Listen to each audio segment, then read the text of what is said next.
اوكي. تمام. ده حاجه دخل من الاول خالص احنا ده. عايزين نعمل اونلاين توك عن الستاندنج ديسك. اوكي. والله تمام، احنا المهم. ممكن نستضيف التوك دي في يو اكس صالون، والله. تبقى لايف كده كيو ان ايز مع عن محمود اسحاق الستاندنج ديسك. على الستاندنج ديسك طيب. المهم. بتاعت الديزاين. انا بس كنت مهتم اعرف. طبعا هيبقى لسه في اسئله في النص كده عشان الناس تنجيج معانا واحنا شغالين. بس او يعني احنا بنتكلم بس انا كنت مهتم اعرف من البدايه بس كده، في ناس شغاله بيور ريسيرش، ولا في حد مثلا برودكت ديزاينر بيعمل ريسيرش وبيعمل برضو الديزاين، ولا مثلا بيبقى نوع تاني خالص اللي هو برودكت ديزاينر في شركه فيها ريسيرشر اوريدي فبيكولابريت مع الريسيرشر. يعني مش عارف هل السؤال ده يبقى فاليد ولا لا. لو في بي ام برودكت مانجرز بيحضروا ده هيبقى حاجه برضو لطيفه جدا. انه انا اعتقد انه البرودكت مانجر يعني السيشن دي اكيد زي ما هي مفيده للريسيرشر والديزاينر بشكل ما او باخر، ممكن يعني تفيد البرودكت مانجر بشكل ما. فلو في برودكت مانجر معانا ممكن يعملوا ايه بقى؟ ايه ايموجي؟ يعملوا لنا كده. ده الايموجي اللي ما استخدمناهوش، اللي هو بيفكر. الايموجي اللي هو ده اللي بيفكر ده، اللي هو انا هستفيد بالظبط. ايه. ممكن برضو تمشي كده، اللي هو طب انا هستفيد ايه. صح.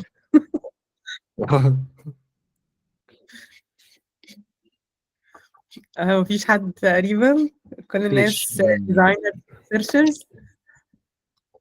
انا اللي كنت فاكر.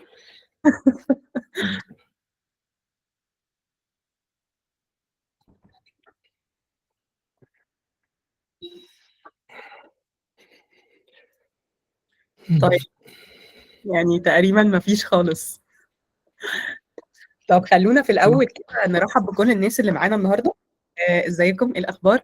وكل عام وانتم جميعا بخير. احنا النهارده بنبتدي اول ليله فرديه في رمضان، فطبعا يعني هنبقى خفاف عليكم علشان تلحقوا انكم تجهزوا للتهجد وكده. وكل عام وانتم بخير. اكيد ما تنسناش من دعواتكم، وتنسوا اكيد اخواتنا، يعني ادعوا لاخواتنا في كل مكان، في غزه وسوريا والسودان وليبيا ومصر وكل حته. وخلوني اكون سريعه اقول لكم احنا مين وبنعمل ايه، ونرحب بالضيف المميز اللي معانا النهارده للكوميونتي بتاعنا. يعني تقريبا يكاد يكون اكتر حد تسالنا احنا هنستضيف امتى محمود. فشكرا جدا ان هو وفر لنا من وقته ويبقى معانا النهارده. احنا يو اكس سالون. بنعمل ايه؟ بنحاول ان احنا نفيل اوت الجاب ما بين اللي الناس بتتعلمه والريكويرمنتس اللي الشركات بتبقى محتاجاها. بنعمل ده ازاي؟ عن طريق ان احنا بنستضيف سبيكرز ليهم ريال اكسبيرينس في الفيلد من جوه مصر ومن بره مصر. محمود بيحضر معانا النهارده من برلين في المانيا. وبنقدر ان احنا الحمد لله نستضيفهم في سيشنز اوفلاين واونلاين وبودكاست. فاحنا عندنا تقريبا بنبروفايد كل الحاجات اللي نقدر، اللي الناس بتحب ان هي تتعلم بيها او بتحب ان هي تسمعها. وكل حد من من الجيسس اللي بيجوا معانا بيبتدوا ان هم يقولوا لنا من خبرتهم، والله يا جماعه احنا في مجال العمل الحته الفلانيه دي بنشتغلها بالطريقه دي. وتبس وتراكس وحاجات كده على مدار السنين اللي هم قضوها. طيب خلوني كده اقول لكم شويه ارقام سريعه عن نيو اكس سالون. التيم بدا باثنين، احنا حاليا 12. لا 13. وبنزيد كمان اكتر. الحمد لله. التيم بدا بوان اكتيفيتي وهو الاكثر شهره وشيوعا، وهو المانثلي جاذرنج اللي بنتجمع فيه اوفلاين كل شهر في القاهره. ولكن احنا الحمد لله دلوقتي عندنا 4 اكتيفيتيز. اول اكتيفيتي وهو المانثلي جاذرنج، احنا 18 جاذرنج، وان شاء الله ستي تيون رقم 19 هيكون بعد العيد. هننزل الايفنت والريجستريشن فورم عشان تقدروا انكم تحضروا معانا وتشرفونا. الاكتيفيتي الثاني وهو الريدنج كلاب، وده انترنال اكتيفيتي بنعمله جوه الكوميونتي بتاعنا. بيتفقوا على مجموعه من الارتكلز في توبيك معين او كتاب معين، بيقروه مع بعض وبيتناقشوا فيه في مواعيد هما بيتفقوا عليها مع بعض. والاكتيفيتي الثالث وهو البودكاست، وعملنا حتى الان 5 حلقات، وستي تيوند ان شاء الله الحلقه السادسه هتكون بعد العيد. والاكتيفيتي اللي احنا متجمعين فيه كلنا النهارده هو الاونلاين سيشن، وعملنا فيه حتى الان 4 اونلاين سيشن، والنهارده معانا السيشن الخامس مع محمود اسحاق، وده واحد من الديزاينرز والسبيكرز والانستراكتورز المميزين جدا في البرودكت ديزاين. ومحمود سينيور برودكت ديزاينر موجود في برلين في المانيا، شغال في شركه C&A. فخلوني اقول لكم اخر حاجه قبل ما اديله المايك هو يعرفنا بنفسه اكتر. عندنا مشكله كالعاده في الشات، يعني مش عارفه بصراحه هو الابديت ده ايه مشكلته. فبرضو احنا هنعتمد على Q&As. اي حاجه او اي تفاعل ما بيننا وما بينكم هيكون في، وان شاء الله اتمنى ان السيشن الجاي يكون الموضوع ده اتحل. وبس كده. نقدر بقى ان احنا نقول اهلا وسهلا بيك يا محمود، وشكرا جدا ليك على وقتك معانا النهارده، والمايك معاك. الله يكرمك، شكرا جزيلا ليكي، وشكرا ليو اكس صالون. وبجد والله فعلا مبسوط ان انا معاكم جدا، واتمنى انه الناس يعني تستفيد من هذه السيشن، والاكسبكتيشن ما تبقاش زياده جدا. لا ان شاء والناس الله تبقى سيشن حلوه جدا، يعني دي واحده من السيشنز اللي اكيد ان شاء الله هتبقى مميزه. الله يكرمك، الله يخليك. فشكرا لكم كلكم، شكرا للمجهود اللي انتم بتعملوه في الكوميونتي. يعني بجد يعني اتمنى لكم التوفيق، واكيد ان شاء الله ما تبقاش اخر سيشن باذن الله، ويعني نعمل سيشن اكتر اكيد اكيد بكتير. اكيد ان شاء الله. طيب احنا انا عرفنا. همين اوكي، وهبقى في الباك جراوند، لو احتجت مني حاجه ناديلي. اشكرك، ماشي، شكرا جزيلا. آه، يا رب تكونوا جميعا بخير. احنا حوالي وصلنا 120 حد، فيا رب ال 120 واحد يكونوا كويسين وبخير وصحة وعافية، ورمضان كريم عليكم كلكم. وانا مبسوط ان انا معاكم، واتمنى ان السيشن فعلا تكون عند حسن ظنكم، لان ده بيعمل بريشر شوية انه يعني من الكلام اللي اتقال. فان شاء الله السيشن تكون عجبتكم. مش هحاول اطول كتير ان شاء الله. آه، وفي نفس الوقت يعني اتمنى انه ما ناخدش من وقتكم كتير، والسيشن تبقى مفيده وما تعطلكوش عن عن رمضان والعباده والتراويح، وتدعوا لنا بقى معاكم. احنا اولموست خلصنا الجزء ده. فسريعا كده، انا مش هطول في الجزء ده لان اي اسيوم يعني انه الناس دخلت لينكد ان فعرفت انا مين. بس سريعا كده اللي مش عارفني، فانا اسمي محمود اسحاق. انا سينيور برودكت ديزاينر في C&A. مسؤول عن الديزاين، مينلي جزء الديزاين في الويب شوب او الويب ابلكيشن بتاع C&A، سواء الاونلاين اكسبيرينس او الاوفلاين اكسبيرينس في حوالي 17 يوروبيان كونتريز. وقبلها اشتغلت في دور داش وولت. قبلها اشتغلت في سويفل، يعني طبعا قبل ما امشي من مصر. انا زي ما رنيم قالت، انا ديزاين اديكيتور. وانا بصراحه يعني حابب هايلايت الاهميه التعليم عموما، سواء كنت الديزاينر لسه بتبدا او حتى ميد ليفل او حتى سينيور. فانا ام براود بصراحه ان انا يعني عملت واحد من اليو اكس براكتيكال بوت كامب من 2018. لكن هو ما كانش اول براكتيكال بوت كامب او كورس، كان سابقنا دايما. وصاحب الفضل يعني علي انا شخصيا وعلى الكوميونتي بشكل عام، وبحب يعني اشكره، وهو عبد الرحمن اسامه. يعني ده فعليا يعني واحد من اكتر الناس اللي عملت انيشيتيف للكوميونتي، وساعدت ناس كتير حرفيا. فيمكن اعتقد انه البراكتيكال كامب بتاعي هو كان تاني بوت كامب في مصر تقريبا، ما كانش فيه اي ريسورسز خالص. والحمد لله خلال الفتره دي، يعني من وقتها لحد النهارده، ساعدت ناس يشتغلوا في شركات كبيره جدا، فودافون، يعني زي ما موجود قدامكم موضوع امان، تمارا، حاجات في السعوديه، حاجات في الاردن زي موضوع، حاجات في مصر زي كل الشركات دي، وحاجات كمان في السعوديه.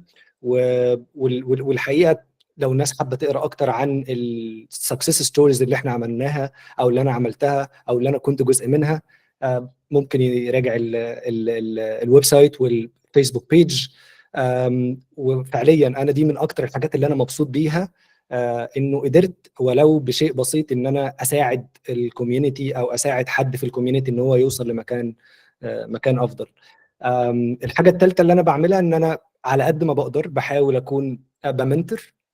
انا موجود منتر على اي دي بي ليست، بحاول اساعد الناس، ريسيرشر، ديزاينر، على قد ما اقدر من الاكسبيرينس بتاعتي، برضو منتور لمجموعه من الستارت ابس، سواء كان مع وزاره الاتصالات والاي تي اي، او حتى ممكن جامعه النيل، او بشكل عام يعني. فبحاول زي ما قلت على قد ما اقدر ان انا اشير الاكسبيرينس بتاعتي في كذا فورمات. ما كانش كورس، يبقى ممكن بابليك سبيتش زي كده، ممكن تكون منتورشيب لشخص بعينه او لمجموعه اشخاص، او لمجموعه او لستارت اب. فده تقريبا يعني انا مين، بعمل ايه، بحاول اعمل ايه، ويعني ده كل اللي اقدر اقوله على الكارير بتاعي يعني. رجوعا لاسم السيشن، وخليني اقول سبب اختياري للاسم ده قبل ما نبدا في السيشن، وقبل ما اقول لكم ايه الاكسبكتيشن، يعني ايه اللي ممكن تكون متوقعه من الايه، من السيشن دي. المشكله ان الصوت، ان الحاجات النوتيفيكيشن اللي بتطلع دي، انا مش عارف ده لو ينفع نلغي الصوت، لانه كل شويه حاجه بتبوب اب في دماغي.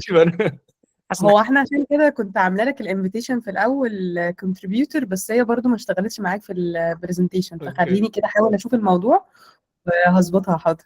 بس يعني اوكي. انا متخيله. حاضر يا تمام. انا حاسس ان في حد بينده عليا كل شويه. لا تمام حاضر، هنحاول نظبطها، ما فيش مشكله. شكرا. طيب، نرجع تاني لاسم السيشن، و عشان نسيت الاكسبكتيشنز ونشوف احنا ممكن نستفيد ايه من السيشن دي. فلما تيجي تبص الاسم زي سيشن زي كده، انت ممكن الناس تفهم، طب يعني انت ليه ما قلتش يو اكس ريسيرش وخلاص، يعني الموضوع بسيط. ليه حاطط اسم ممكن يكون how does the user empathy accelerate business growth؟ اسم انت يعني، هو الناس اللي عايشين في اوروبا بيحبوا يعملوا اسماء كاتشي، ولا انا اقصد حاجه معينه؟ يعني هل اسم السيشن كان ممكن يبقى اسم السيشن يو اكس ريسيرش مثلا، او انتروداكشن اباوت يو اكس ريسيرش، او ايا كان. ليه اخترت اسم يكون يبان ان هو اسم كول شويه؟ هل انت تقصد حاجه، ولا ده الموضوع بس كده مجرد اسم فانكي شويه؟ هو الحقيقه انا اقصد حاجه معينه، وهو ده اللي انا هحاول اعمله خلال السيشن، ان انا اغير مايند سيت شويه في جزء اليو اكس ريسيرش. ممكن نصلح بعض المسكونسبشن، لانه الحقيقه لما انا لما الشباب في يو اكس صالون اتكلمنا مع بعض عن موضوع السيشن، وبدات يعني كده استرجع كل الكويستشنز اللي بتيجي من الجونيور ديزاينر، او اللي بتيجي من السينيور حتى ديزاينر، او الميد ليفل ديزاينر، او ريسيرشر، الناس اللي بتعمل ريسيرش عموما. كان في مجموعه تحديات، يعني خلينا اقولها كده، كان في مجموعه تحديات. فانا حاولت ان انا اقسم التحديات دي زي ما هنشوف مع بعض، ونشوف ازاي خلال السيشن نقدر نجاوب عليها او نتغلب عليها.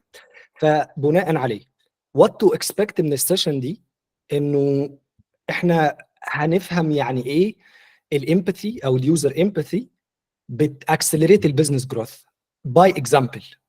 يعني هناخد كام اكزامبل كده علشان نفهم ايه علاقه اليو اكس ريسيرش، ونحاول نستفيد كده من الاكزامبل بشكل عملي. ممكن بعد كده نتكلم في ايه المسكونسبشن زي ما قلنا اللي ممكن تكون موجوده عند الجونيور ديزاينر او ريسيرشر، الميد ليفل او السينيور.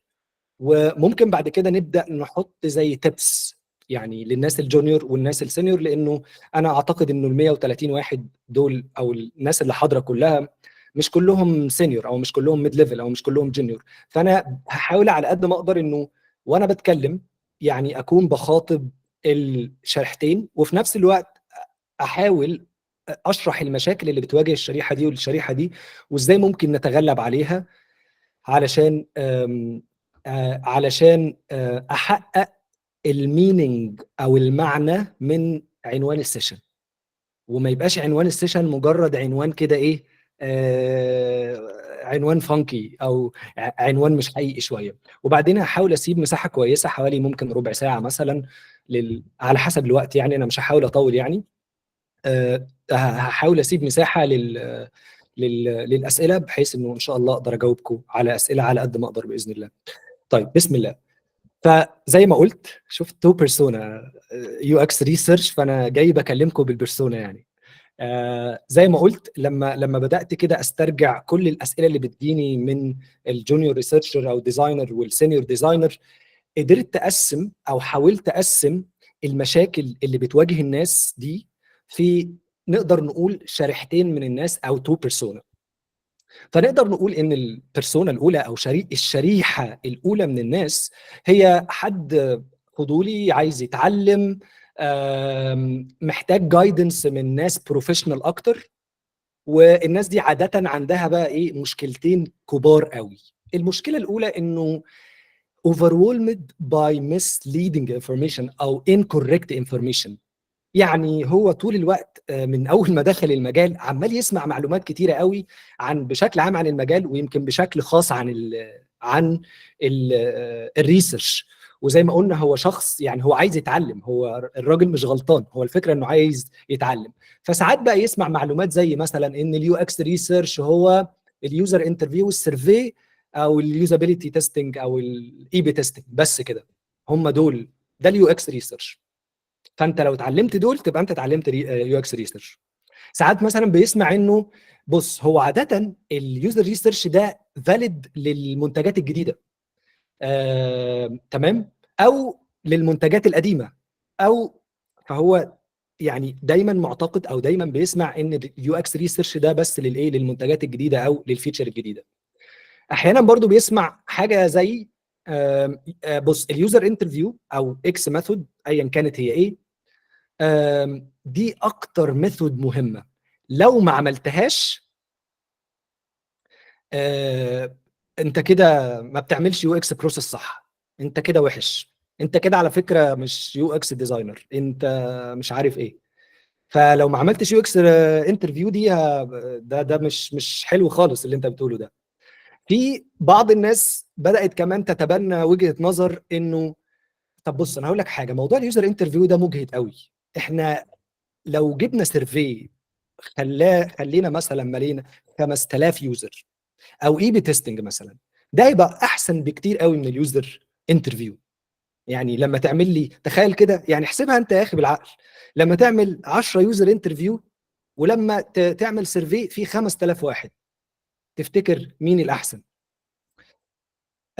برضو معلومات مغلوطه، وبقول مغلوطه وهنفهم هي ليه مغلوطه قدام، بس كل دي زي ما قلنا هو اوفر وولمد بكل المعلومات المغلوطه دي. او انه مثلا عشان تابلاي اليو اكس ريسيرش، احنا بص بنبدا باليوزر انترفيو وبنختم باليوزابيليتي تيستنج، او بنبدا بمش عارف ايه وبنختم بمعرفش ايه. ساعات برضو كمان التركيز بتاعه بيبقى اكتر على ان هو بيابلاي حاجات.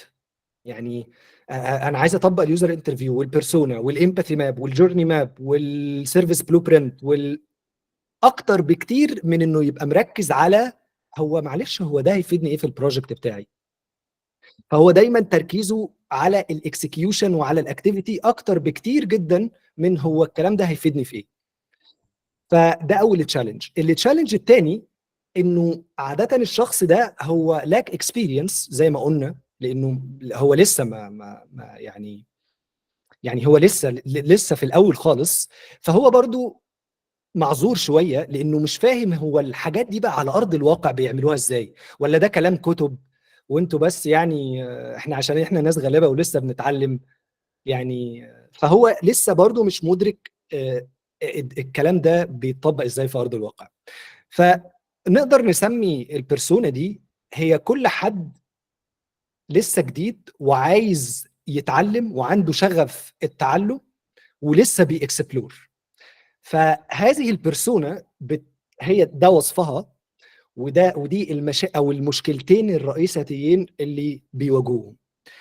هاجي اسال سؤال، كم واحد من الحاضرين ممكن يكون موجود في الكاتيجوري ده عنده هذه المشاكل؟ ممكن يعمل سامز اب.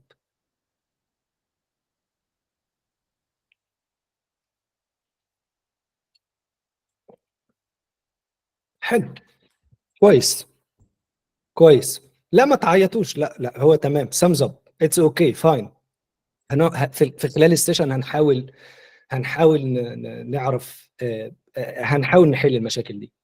حلو قوي. فده معناه انه somehow يعني المشاكل دي حقيقيه او لمست جزء من الناس. وعاده زي ما قلنا الجزء من الناس ده هو لسه ممكن نقول جونيور او ميد ليفل ديزاينر او ريسيرشر. طيب البيرسونا الثانيه او بلاش نقول البيرسونا الثانيه، مجموعه المشاكل الثانيه ممكن تكون بتواجه بيرسونا، وعاده الناس دي هي خلاص تغلبت على كل المشاكل دي. يعني هو خلاص شخص عنده اكسبيرينس شويه. ومحمود كل الكلام اللي انت قلته في الاول ده انا عارفه، يعني خلاص الكلام ده بقى كنت بعاني منه من كام سنه فاتوا، انت قديم قوي. فهو غالبا الشخص ده تغلب على المشاكل دي، عنده جود اندرستاندنج عن اليو اكس ريسيرش ميثود وازاي تعمل لهم اكسكيوشن. فهو بشكل كبير جدا كل الحاجات اللي فاتت دي هو خلاص تخطاها خلاص. لكن لسه برضو عنده مجموعه تشالنج. زي ايه بقى؟ عاده مجموعه الناس دي اللي هي اوريدي شغاله يو اكس ريسيرشر دايما بيشتكي من فكره، بص هو انا الشركه بتاعتي دي متعبه قوي، الناس دي متعبين جدا الصراحه، وهم مش ماتيور، مش ناضجين، ومش عارفين اهميه الكواليتيف ريسيرش، او مش عارفين اهميه الكوانتيتيف ريسيرش، او مش عارفين اهميه حاجه معينه. فالشركه بتاعتي دي لا لا انا عايز امشي بصراحه. انا عندي الشركه بتفضل مثلا الكواليتيف ريسيرش اكتر بكتير من الكوانتيتيف ريسيرش، فعشان هم مش فاهمين. الناس دي برضو عادة هو محتاج، لا بص يا محمود، انا عايز سينيور اتعلم منه، او انا عايز ليد اتعلم منه. انا حاسس ان انا مش في رايت انفايرمنت، او مش في رايت كومباني. لا لا انا محتاج، بص هي الشركة بتاعتي وحشة لان هم مش عاطين لي التايم، يعني مش عاطين لي وقت كبير انفذ فيه الريسيرش. وزي ما انت عارف الريسيرش ده فيه مجهود وفيه وقت. ساعات بطلب منهم برضو ريسورسز مش بيعملوا بروفايدنج للريسورسز دي. فبرضو يعني لا انا الناس اللي انا شغال معاهم دول مش ماتيور. فعادة الشخص ده ممكن نحطه تحت وصف هو وهو حد اكسكيوتر شاطر، وهو حد بيجيت ثينجز دون. يعني اعمل يوزر انترفيو يعمل يوزر انترفيو، اعمل يوزابيلتي تيستنج يعمل يوزابيلتي تيستنج. لكن انا ممكن بس ازود ديسكريبشن شويه، وهنفهم ليه الديسكريبشن ده انا حطيته. انه الشخص ده عاده انا بحس ان هو جوه بابل، جوه البابل بتاعته بتاعت اليو اكس ريسيرش. وهقول لكم ده يعني ليه انا بوصفه ان هو جوه بابل. بس هو حد جامد جدا، حد اكسكيوتر شاطر جدا، حد زي ما قلنا بيجيت ثينجز دون، بس في نفس وما عندوش المشاكل بتاعه الشخص الاولاني، لكن هو عنده المشاكل دي. فهسأل برضو نفس السؤال اللي انا سألته من شوية، كم واحد من اللي حاضرين هو تخطى المرحلة الأولى بس واقع بقى في المرحلة الثانية، أو موجود في المرحلة الثانية؟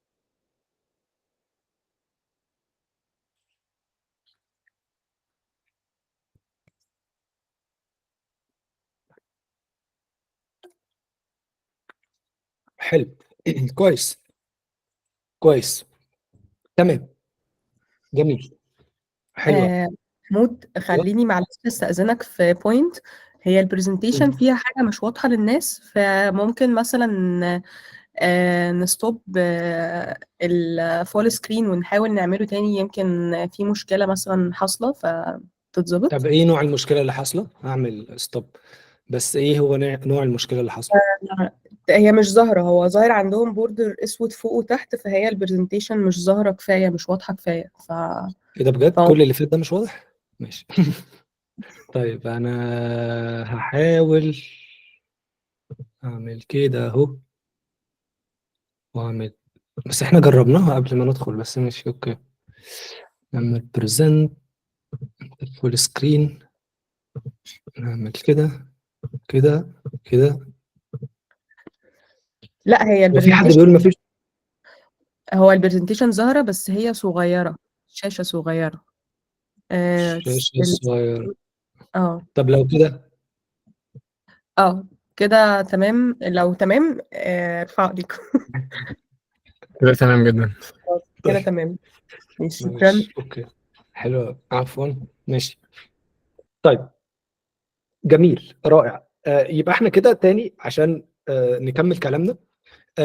احنا زي ما قلت لكم لما جيت فكرت في السيشن دي كان في مجموعه من المشاكل، قدرت او حاولت اصنفها لمشاكل زي ما قلنا بتواجه، نقدر نقول تو بيرسونا او تو كاتيجوري من الناس. الكاتيجوري الاولاني اللي هو لسه بيحاول يتعلم زي ما شفنا، مشكله المعلومات المغلوطه الكتير، ومشكله انه في النهايه هو لسه حد في الاول فمش عارف الحاجات دي بتتنفذ ازاي في ارض الواقع.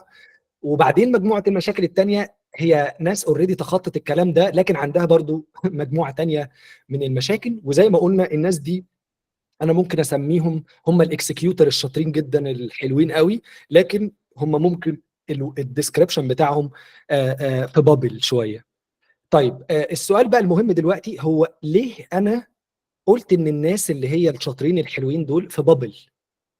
حلو، لانه عادة الطرفين مشتركين في مشكلة واحدة، وهي مشكلة ايه بقى؟ مشكلة ان هو لما بيسمع حد شغال في يو اكس ريسيرشر ات اكس كومباني، عارفين انتوا الشركات اللي هي بتسفر الناس عشان تعمل ريسيرش، او الشركات اللي هي في اوروبا اللي بتنفست في الريسيرش ومش عارف ايه. باي ذا واي الشركتين اللي انا شغال فيهم او اللي انا كنت شغال فيهم بيسفروا الناس تعمل ريسيرش. انا كان عندي يو اكس ريسيرش تريب، رحت استونيا ورحت لاتفيا عشان اعمل يو اكس ريسيرش. فانا يعني اقدر اقول ان انا في الكومبانيز دي. برضو يعني بما ان انا موجود هنا وبشتغل مع ناس اكس جوجل اكس امازون، فبرضو هي الناس دي برضو من الشركات اللي بتسفر الناس وبتدي ريسورسز للناس وحاجات زي كده. المهم رجوعا تاني، زي ما قلت لكم التو بيرسونا او الفردين دول او المجموعتين دول عندهم مشكله مشتركه شويه، وهي مشكله ان هم عندهم تصور مش مظبوط قوي عن الرياليتي او عن الشركات بقى اللي هم شايفينها. عارفين كده يا ابن المحظوظه يا فوزي، ده زمانه هايص بقى. فاهمين؟ ريسورسز تلاقي، تايم تلاقي، بص انت معاك 4 شهور اعمل ريسيرش، بص انت معاك اموال طائله، انت يعني موفرين له بقى كل حاجه، فعارف يطبق الريسيرش كويس وعارف يعمل كواليتيتيف وعارف يعمل كوانتيتيف. فانت بقى الخيال بتاعك فاهم، يعني خيال ما شاء الله جامد جدا ان الناس دي بقى يعني مفروشه لها الارض يعني حرير زي ما بيقولوا. عشان كده النتائج الناس دي بتطلع نتائج كويسه جدا، ومثلا انا مش عارف اطلع نتائج كويسه. فده عادة برضو التصور اللي موجود، مش هقول عند كل الناس بس عند بعض من الناس. وللأسف التصور ده بيعمل مشكلة، بيعمل مشكلة كبيرة. بما ان انا بقى ممكن اكون رحت ناحية الشركات دي شوية واشتغلت فيها ولسه شغال فيها، فانا حابب اقول لك والله يا صديقي يؤسفني اقول لك ان فوزي ده والله بيعاني برضو. تخيل، يعني تخيل، لانه في ظل الكوست سيفنج اللي بتحصل في العالم، في ظل اللي اوفس اللي بتحصل، في ظل الداون سايز، حرفيا احنا كريسيرشر او ديزاينر شغالين حتى في الشركات الكبيره اللي انت متخيل انها بتبروفايد ريسورسز وتايم لينا عشان نعمل احسن حاجه في الدنيا. لا لا لا، احنا عندنا نفس الكونسترينز، تايم ليميتد والليميتد ريسورسز، وبنحتاج نانفست وقت كتير جدا وافورت كتير جدا عشان تقنع البروجكت مانجر او البرودكت مانجر او حتى بقيه الستيك هولدر ان احنا لازم نعمل ريسيرش. فالواقع يا صديقي مش زي اللي في خيالك شويه. يعني هو الموضوع مش يعني مفيش الواقع بتاع ان كل حاجه متاحه وكل حاجه موجوده والناس بتعمل وحاجات زي كده. وبناء عليه ده الواقع اللي موجود مثلا في اوروبا او في شركات معينه، وده الواقع اللي احنا كلنا بنعيشه زي ما شرحنا في الجزء الاولاني. فالسؤال هنا، طب ايه؟ يعني ماشي، طب كده ايه؟ يعني انت عايز يا محمود جاي يعني تقول لنا النهارده ان المشكله فينا ولا انت عايز تقول ايه؟ لا، هو انا ممكن اقول لك انه مش فكره المشكله فينا، لكن في سؤال اهم من المشكله فين. هو تفتكر ايه اللي ممكن يكون ناقصني؟ ممكن تكون سكيلز، بس يعني بدل ما نسال سؤال هو المشكله فين، ما تيجي نسال سؤال طيب هو ايه اللي ناقصني انا كجونيور ديزاينر او البيرسونا الاولانيه، وايه اللي ناقصني كسينيور ديزاينر او الميد ليفل ديزاينر اللي بيشتكي من المشاكل التانية. اعتقد السؤال ده هيبقى احسن وهيفيدنا كلنا لو سالناه بالطريقه دي، وهو ده اللي انا حابب اشيره النهارده. بس هحب اشيره شويه ببراكتيكال اكزامبل شويه على قد ما اقدر، لان انا عندي ليميتيشن معينه في ان انا شير اكزامبل بعينها يعني. ف فهو ده السؤال اللي احنا ممكن يكون فاليد ونبني عليه المحاضره والدسكشن كلها. تفتكر ايه اللي ممكن ناقصني علشان اعمل ريسيرش فعلا ياكسلريت البيزنس جروث؟ ممكن الحاجات دي تبقى سكيلز، ممكن تبقى مايند سيت، خلي بالك طريقه تفكير معينه. فتعالوا نكتشف في هذه الجيرني او في هذه الرحله اتمنى انها تكون شيقه. هو الواقع بيبقى شكله عامل ازاي؟ الواقع بقى الحقيقي، تمام؟ مش اللي في بالك، مش الواقع بتاع يا ابن المحظوظه يا فوزي، تمام؟ الواقع الحقيقي ممكن تكون الدنيا بتمشي ازاي، وشكل الدسكشن بيمشي ازاي. يمكن نقدر من هذا الواقع نستفيد حاجه. فيلا بينا. طيب، زي ما قلت لكم انا حاولت اجيب اكزامبل، بس في نفس الوقت مش عايز اجيب اكزامبل معقده شويه اللي هو بقى ونقعد نشرح كتير، لانه انا مش هدفي الاكزامبل في حد ذاته، على قد ما انا الهدف بتاعي اوريك ريل لايف عمل امباكت. ماشي، ريل لايف اكزامبل عمل امباكت فعلا، وفي نفس الوقت ما يبقاش يعني الاكزامبل معقد، يعني يبقى لكل الناس. زي ما قلنا معظم الناس هنا ممكن تكون لسه بتبدا، فمش عايزين نضرب امثله معقده شويه. وفي نفس الوقت طبعا يعني انا عشان عندي ليميتيشن معينه، فحاولت ما اجيبش الشركه تحديدا اللي انا شغال فيها دلوقتي عشان يعني مش هينفع. بس حاولت اجيب يعني كاني بعمل سيميوليشن بس عشان نبعد عن حته الايه الكونفيدنشاليتي والكلام ده، واللي هي كده يعني. مهم نكمل بقى. فتعالوا كده ناخد كذا اكزامبل على ريل لايف اكزامبل، من اول الدنيا بدأت ازاي لحد النهاية عملت ايه، او شكل النهاية كان عامل ازاي، عشان تبقى بس انت عندك تخيل كويس. طيب، الحاجة الأولى، ودي أنا قادر أعمل لها منشن دايركتلي لأنه هي خلاص أوريدي طلعت، وبروجكت قديم أنا اشتغلت عليه من كذا سنة، فما فيش أي نوع من أنواع الكونفيدنشاليتي، ومش هحاول أذكر أي أرقام ولا أي حاجة يعني. طيب، تعالوا ناخد أول اكزامبل. الاكزامبل الأولاني بيقول إنه كسياق يعني إنه إحنا عندنا هذه الشاشة في سويفل، ده يمكن ديزاين قديم شويتين ثلاثة، وعندنا الاناليتكس في سويفل قالت لنا كبرودكت تيم او برودكت ديزاين اند برودكت مانجمنت تيم انه في significant نمبر لمجموعه معينه من المستخدمين مش عارفين يستخدموا الجزء بتاع اد برومو كود. خلاص، وبيحصل ايرور ريت عالي جدا في الجزء ده. ولو انتوا واخدين بالكم الجزء ده هو في الخطوه الاخيره قبل البوكينج. ومن ضمن الحاجات برضو اللي عندنا انه مفيش اي داتا تانية ومفيش اي حاجة تانية قادرة تقول لنا هي ليه الناس او ليه مجموعة الناس دي مش عارفة تستخدم البرومو كود، او مش هنقول بقى مش عارفة تستخدم البرومو كود، بتعمل خطأ كتير او معدل خطأ كتير لما بتيجي تدخل البرومو كود. والمشكلة التانية انه لو انت مثلا على سبيل المثال بتبعت 100 برومو كود ل 100 فرد، اللي بيستخدم بس مثلا هنقول 20 واحد، ففي لو يوسج جدا. ال 20 واحد بقى كمان لما بيجوا يستخدموا البرومو كود بيواجهوا معدل خطأ عالي قوي. يعني حتى الناس اللي بت بت بت بت يعني عايزه تاخد البرومو كود ده وتحطه في الرحله عشان تاخد ديسكاونت، بيواجهوا مشاكل كتيره. فده كده السياق بشكل عام. يبقى تاني السياق بشكل عام انه الاناليتكس قالت انه الجزء ده من الاكسبيرينس وهي اخر خطوه في البوكينج، الناس بتواجه فيه مشكلتين. وزي ما قلنا مفيش اي داتا تانية تقول لنا طب ليه الناس بتواجه مشاكل.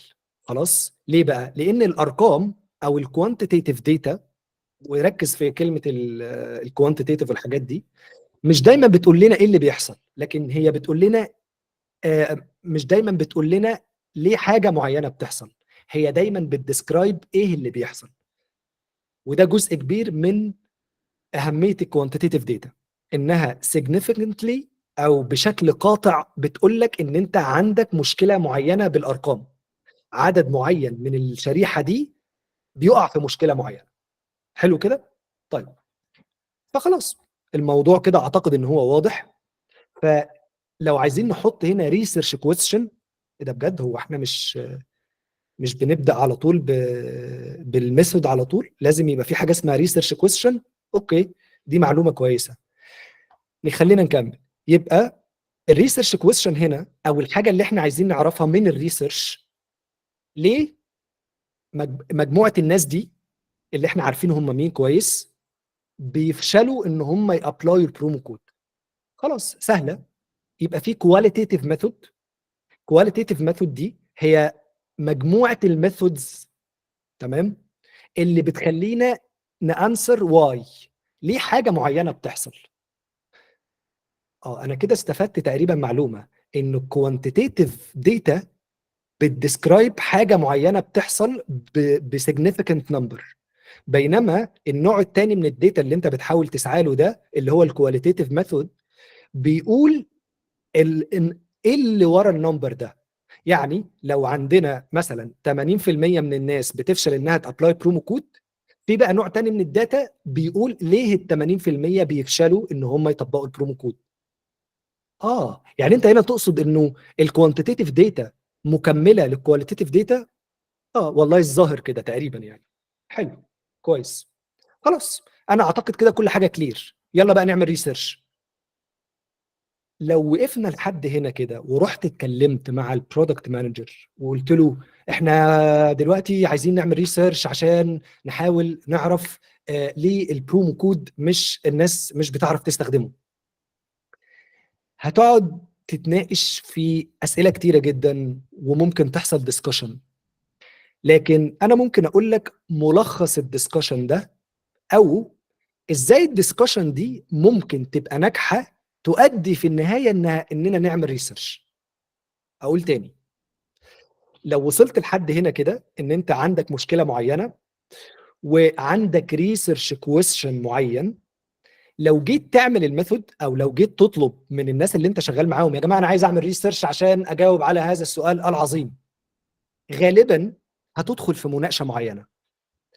فانا هقول لك 3 اسئله لو اتناقشنا فيهم عاده الدسكشن دي هتمشي في ان احنا هنعمل ريسيرش.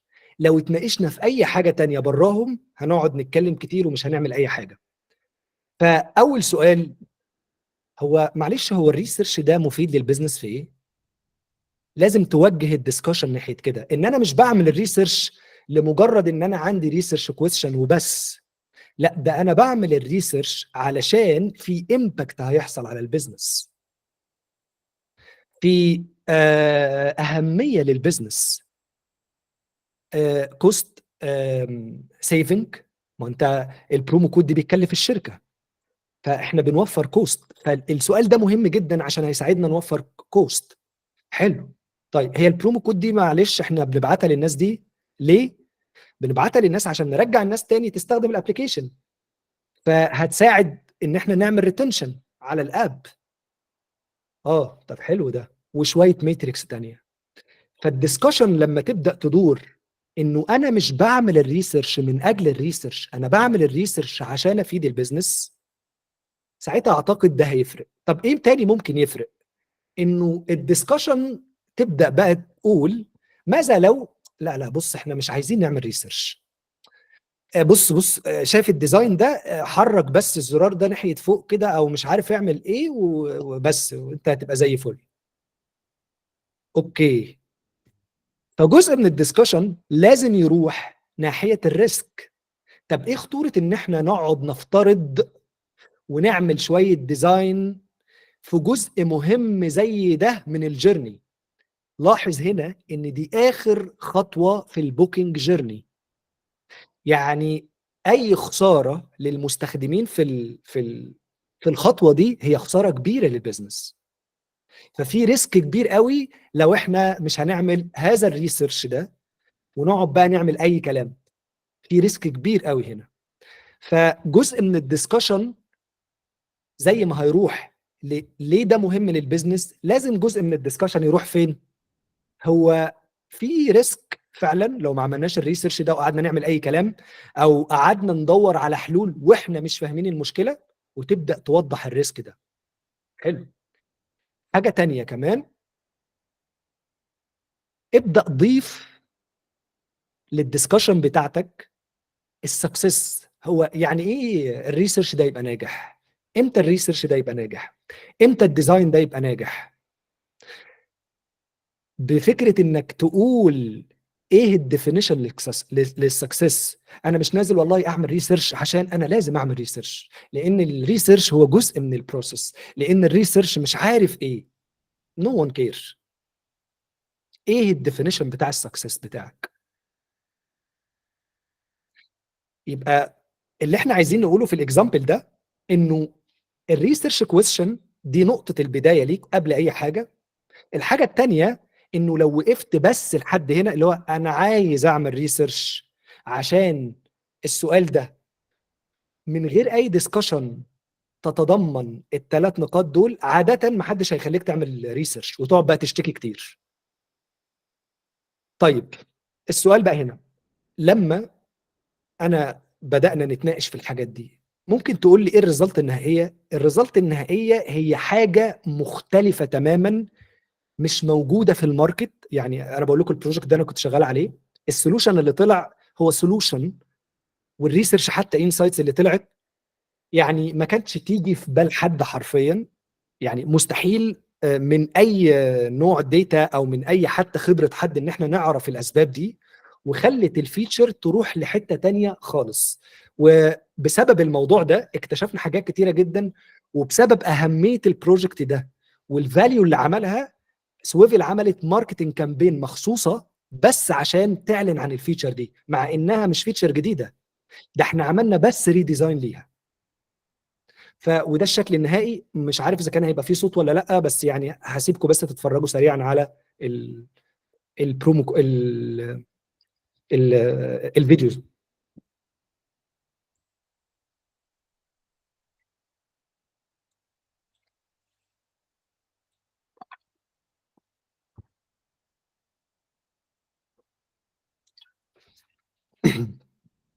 حلو كده. طيب فده المثال الاول. المثال الثاني، يلا المثال الثاني. ايوه، زي ما قلت يعني هو انا مش هينفع اجيب اسم يعني المكان اللي انا شغال فيه او حاجه من المكان اللي انا شغال فيه عشان بس جزء الكونفيدنشاليتي ده، بس حاولت اجيب مثال قريب شويه يقول اللي انا عايز اقوله. يعني المثال الثاني انه الاكونت نافيجيشن، اللي هي ماي اكونت نافيجيشن في اي كوميرس ويب سايت، انت بيبقى عندك يور اكونت اللي هو بيبقى فيه مثلا الاوردرز بتاعتك، الريتيرن، السبسكريبشن، اللويالتي، الحاجات، الاب سيتنج الى اخره. حلو كده. طيب آم آم سياق عشان بس تبقى فاهم الموضوع ببساطه شديده جدا. احنا عملنا ريديزاين لماي اكونت ده كله، اتعمل له ريديزاين، اتعمل ريديزاين لمجموعه الايتمز دي بطريقه، بدانا نوضح الليبلز بتاعتها، بدانا نحط ايكونوجرافي جديده وحاجات زي كده. فاتعمل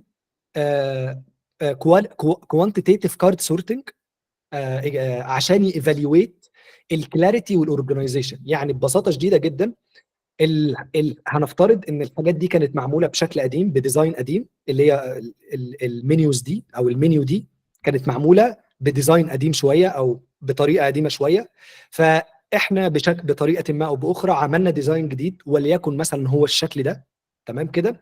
وعشان نتاكد ان الاوردر او ترتيبهم مظبوط وكل حاجه واضحه، عملنا كوانتيتيف كارد سورتنج، خلاص، عشان نتاكد الحاجات معموله بالترتيب الصحيح، الحاجات منظمه.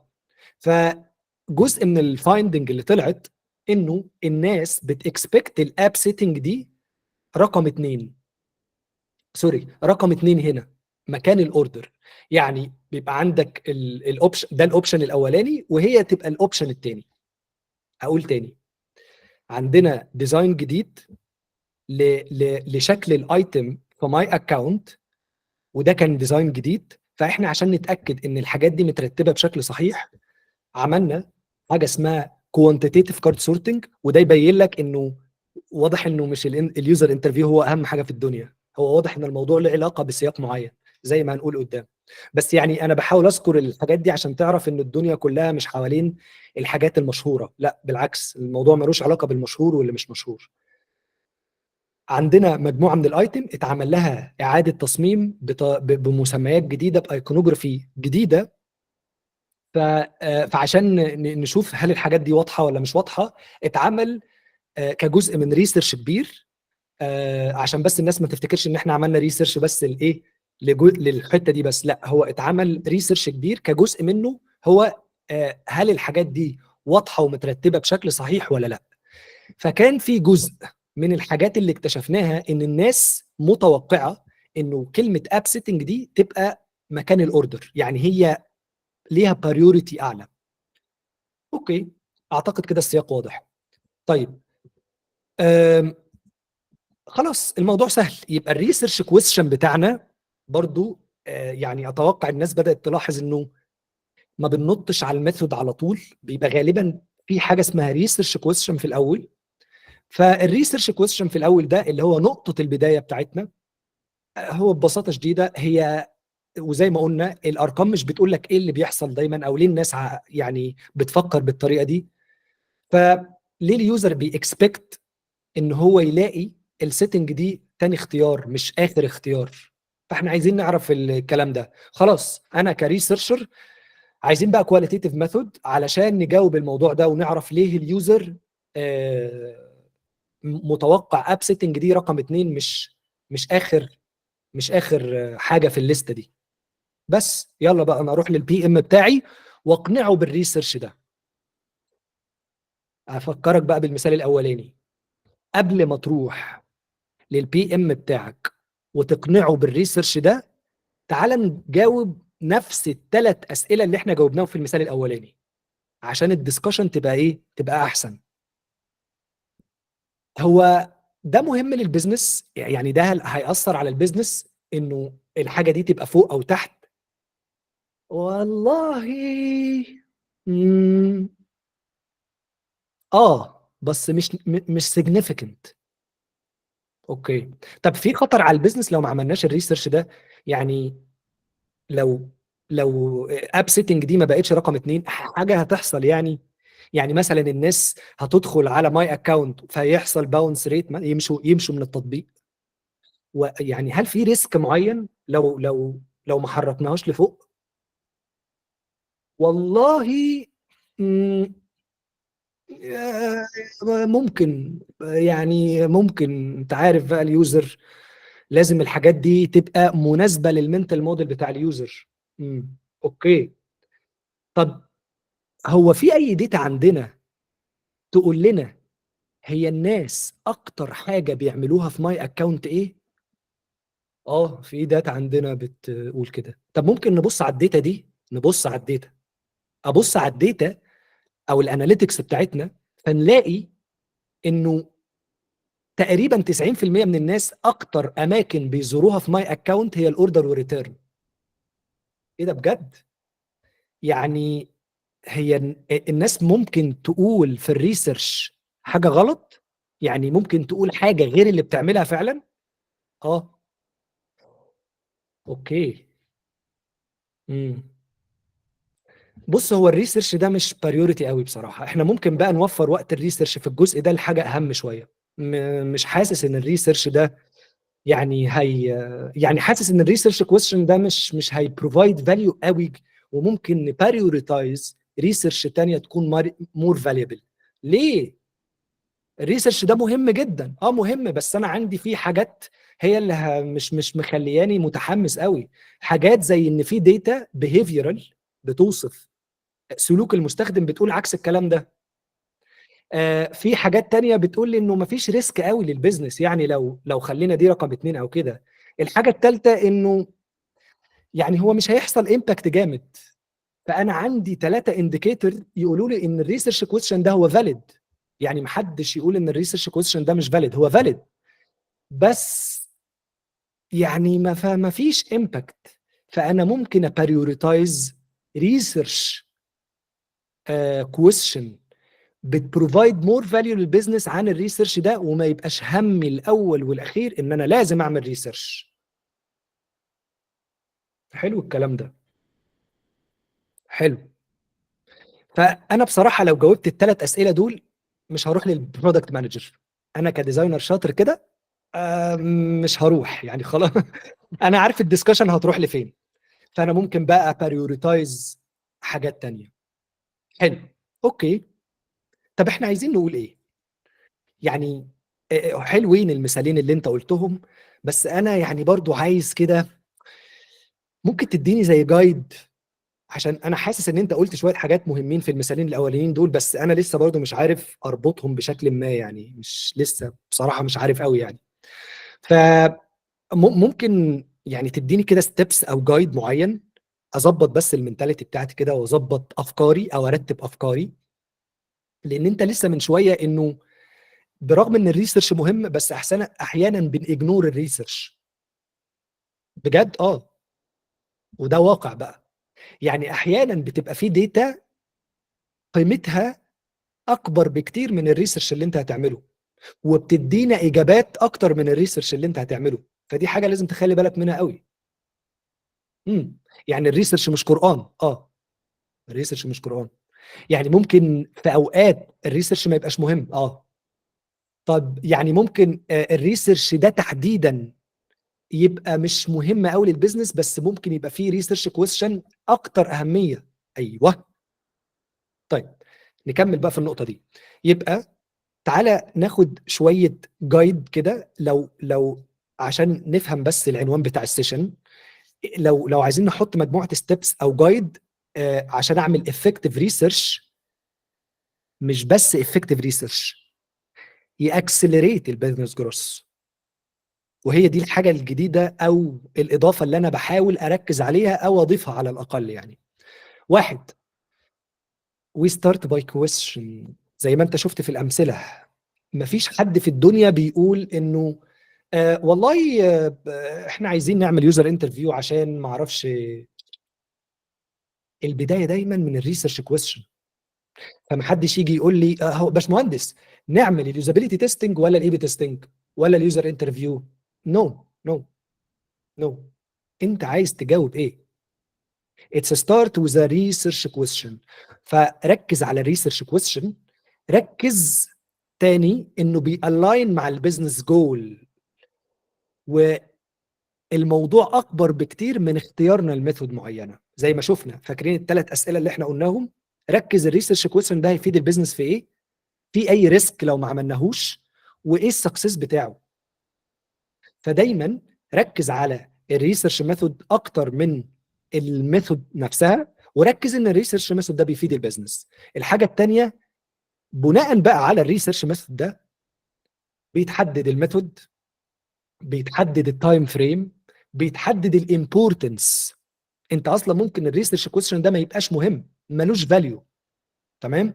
بيتحدد الريسك، بيتحدد السكوب بتاع البروجكت، بيتحدد اذا كنا اصلا قادرين نطلع باجابات من الريسيرش ولا لا. لانه احيانا بيبقى فيه ريسيرش كويستشن ما نعرفش نجاوبه، يعني ما نقدرش نجاوبه من الكواليتيتيف او الكوانتيتيف ميثود، او بياخد وقت طويل قوي، او صعب جدا، او بياخد ريسورسز كتيره. فساعتها بنضطر نشوف طرق تانية تخلينا نجاوب على السؤال ده.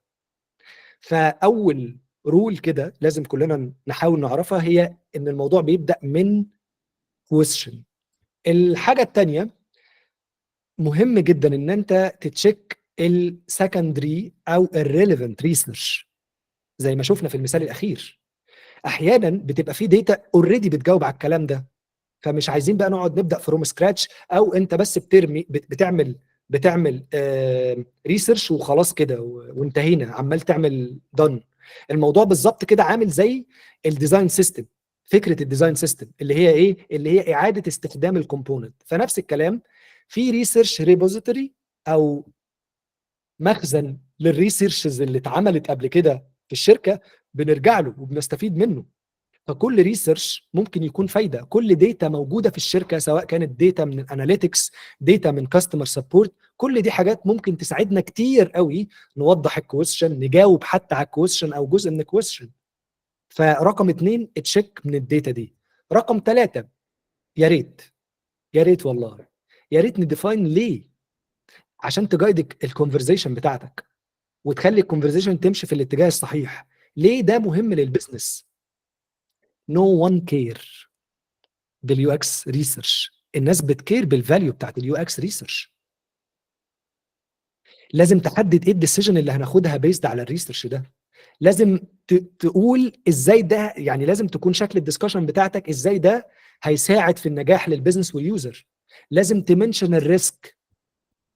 محدش بيكير يعني الناس بتكير بالفاليو بتاعته. رقم 3 سيلكت الريسيرش ميثود اللي بتانسر بقى الكويستشن ده.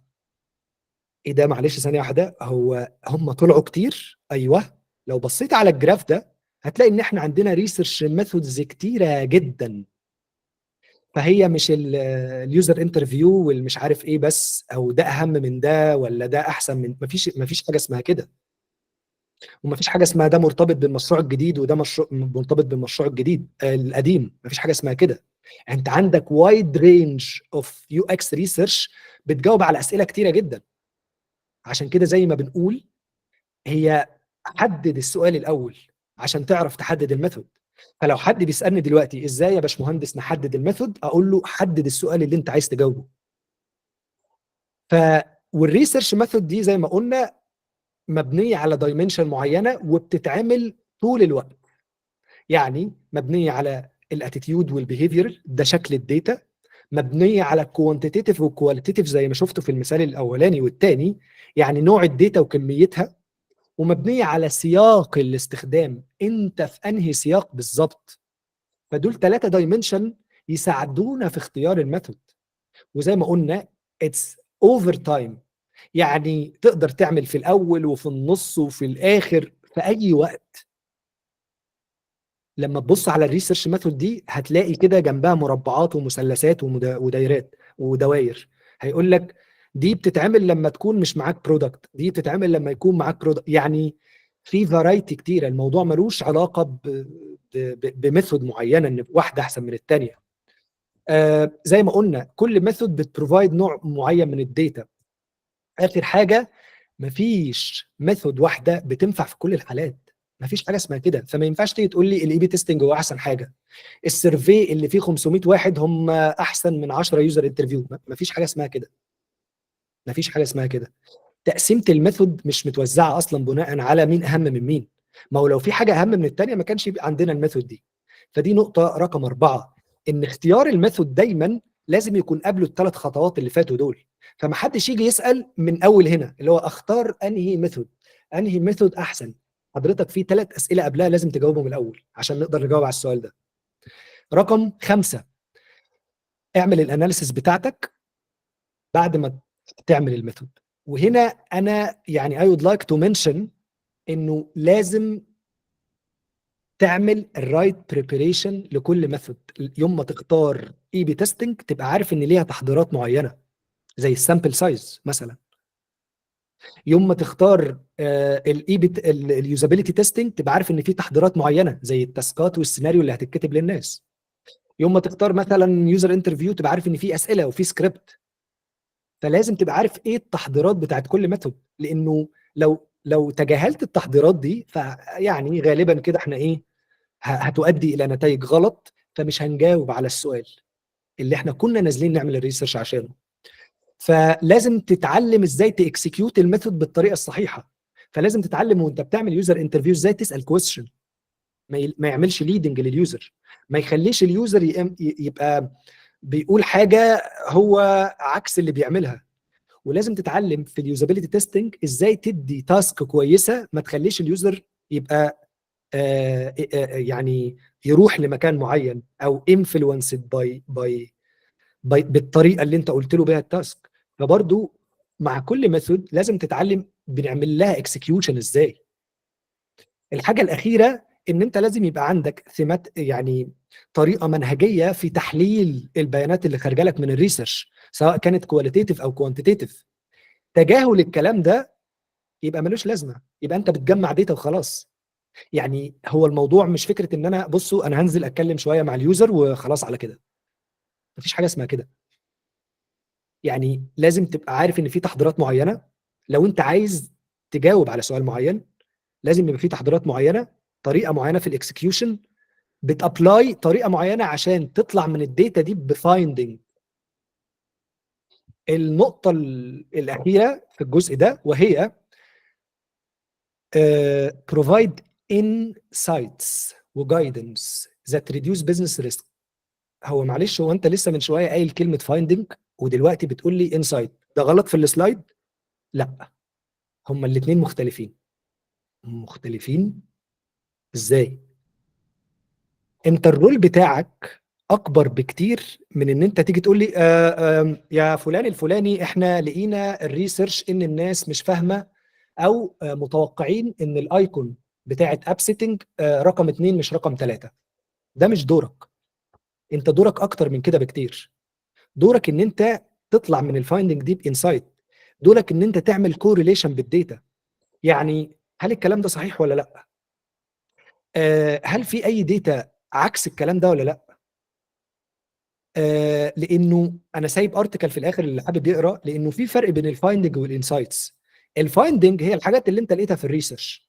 الانسايتس هي اللي بتبروفايد جايدنس. فانت الرول بتاعك ان انت تبروفايد جايدنس للبزنس، مش ان انت تكسكيوت مجرد بس حد بتكسكيوت والله الريسيرش بيقول كذا. انت دورك ابعد من كده. انت اللي بتخلق الكونتكست للبزنس، انت اللي بتجايد البزنس، انت اللي بتبروفايد داتا وايه علاقتها ببعض. انت بس مش مجرد بتحط، عارفين كده، حط الحاجه مطرح ما يقول صاحبها. ده يعني انت دورك انت بتكسكيوت، لكن لازم تقول ماذا بعد، ايه النكست ستيب. تمام. طيب، فدول تقريبا 6 حاجات لو حطيناهم في عين الاعتبار، يعني بشكل كبير جدا الريسيرش اللي انت بتعملها فعليا هتبقى مفيده للبيزنس، مش مجرد ريسيرش وخلاص. فاخر سؤال هنجاوب عليه قبل ما نروح للكيو ان اي. طب لو انا عايزه، فاكرين التو بيرسونا اللي في الاول اللي هو اللي كان في بابل والتاني، لو عايزين نقول زي تيبس مثلا، خلينا نقول تيبس او نقول كونكلوجن للشخص الاكسكيوتر ده، وهو افكركم تاني بالمشاكل اللي كان بيواجهها. ثانيه واحده.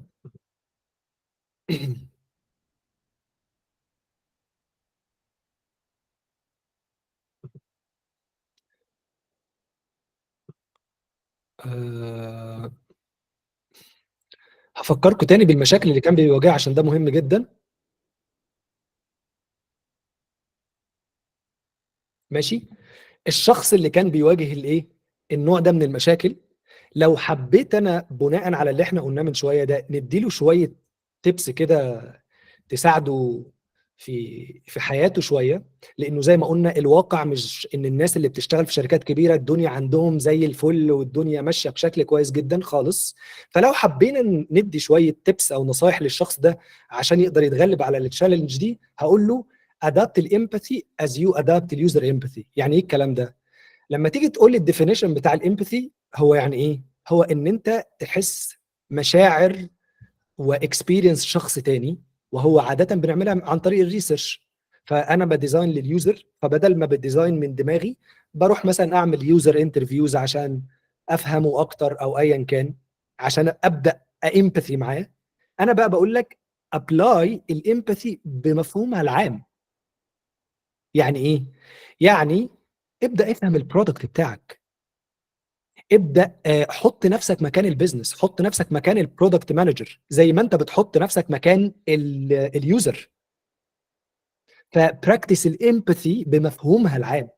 افهم البيزنس بتاعك، افهم البرودكت بتاعك، افهم الاستراتيجي بتاعتهم، افهم الديفينيشن بتاع السكسس بتاعهم، افهم التشالنجز بتاعهم، ابني جود ريليشن مع الستيك هولدر، البي ام بتوعك او الديزاين ليد بتاعك. دي اول حاجه انا ممكن يعني از تيبس، مش عايز اقول نصايح عشان ما يبقى الموضوع ما يبقاش ماشي في الدايركشن ده، بس اعتبرها تب. لو قدرت تعمل الحاجات دي هتبقى فعليا قادر تعمل ريسيرش قوي، وهتبدا تربط كل حاجه وتعرضها دايما من وجهه نظر البيزنس باللانجوج بتاعتهم.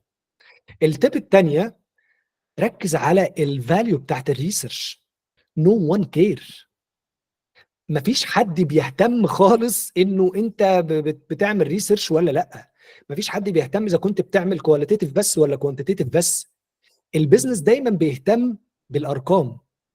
البيزنس دايما بيهتم هي الحاجات دي هتفيدني ازاي او هتاثر عليا ازاي. فدايما كوميونيكيت الكوست لو في سيفنج كوست. دايما كوميونيكيت الريديوس الريسك. ليه بقى؟ طب ليه بنعمل كده؟ لانه في واقع الامر يا صديقي الريسيرش مكلف. هو انت فاكر ان انت لما تقعد اسبوعين ولا 3 بتعمل ريسيرش ده مش فيه تكلفه على البيزنس؟ فمبدئيا الريسيرش مكلف فعلا، ده حقيقي، لكن تجاهل الريسيرش بيكلفنا اكتر. فركز على الفاليو علشان الناس ما تحسش ان هي بتدفع تكاليف وخلاص. عارف كده؟ تخيل لو انت بتبيع برودكت وبتقول له بص الازازه دي ب 1000 يورو مثلا، بس ادفع بقى ال 1000 يورو عشان الازازه دي مهمه. غير لما تكون بتقول له اشمعنى الازازه دي هتفيدك في ايه، هتوفر عليك ايه. ففعلا الكوميونيكيشن بيفرق في الجزء ده. تمام. طيب فبالله عليك اوعى تبيع الافويد سيلينج اليو اكس انه بص اصل احنا لو ما عملناش ريسيرش مش هنبقى بنعمل البروسيس الصحيحه زي ما قلنا. نو وان كير. بريوريتايز النمبرز والجروث والامباكت. وبدل برضو ما تقول يا جماعه ما ينفعش نعتمد على الكوانتيتيف داتا بس، او العكس يا جماعه ما ينفعش نعتمد على الكواليتيف داتا بس. شو اصلا احنا ليه محتاجينها؟ فبدل ما تقعد تشتكي في الحته دي، وفر انت ليه اصلا احنا محتاجين الداتا دي، هيجاوبنا على ايه. فنغير شويه المايند سيت في الجزء ده، فركز اكتر على الفاليو. الحاجه الثالثه، جريت ديزاينرز او ريسيرشر تيك ريسبونسابيلتي. عشان كده دونت ويت السينيور او الليد انه يحل لك مشاكل، او ان انت تروح شركه احسن، او ان انت تسافر اوروبا، او ان انت مش عارف تعمل ايه، لانه والله هتلاقي نفسك هتتصدم يعني. طب تعمل ايه بقى؟ تيك ريسبونسابيلتي. اتس يور ريسبونسابيلتي ان انت تكوميونيكيت صح بشكل افيشنت مع الستيك هولدر بنفس اللانجوج بتاعتهم. اتس يور ريسبونسابيلتي ان انت تشوف فاليو، تشوف ريسك، تشو ازاي ده هيسيف تايم، تشو اهميه الكواليتيف ريسيرش او العكس اهميه الكوانتيتيف ريسيرش. اتس يور ريسبونسابيلتي. طيب الكوريليشن، انت مش وظيفتك ترمي داتا وخلاص، انت وظيفتك تو بروفايد جايدنس. الرول بتاعك your role is beyond the execution. ما تقعدش. عشان كده انا كنت بشبهه انه قاعد جوه البابل بتاعت الريسيرش بعيد عن العالم اللي بره. انت وظيفتك مش تطلع داتا وخلاص وتعمل تاسكات وخلاص. انت وظيفتك تقول ليه اللي انا بعمله ده مفيد بقى لبقيه العالم اللي حواليا. فيور رول بيوند الاكسكيوشن. الحاجه الثانيه اتس يور ريسبونسابيلتي. يعني مثلا احيانا الناس تقول لك يا جماعه البيزنس عندي بيطلب ريسيرش عقيمه جدا، ايه الغباء ده؟ انا هقعد اعمل ريسيرش على الكلام الفاضي ده؟ اتس يور ريسبونسابيلتي انك تعمل effective research question،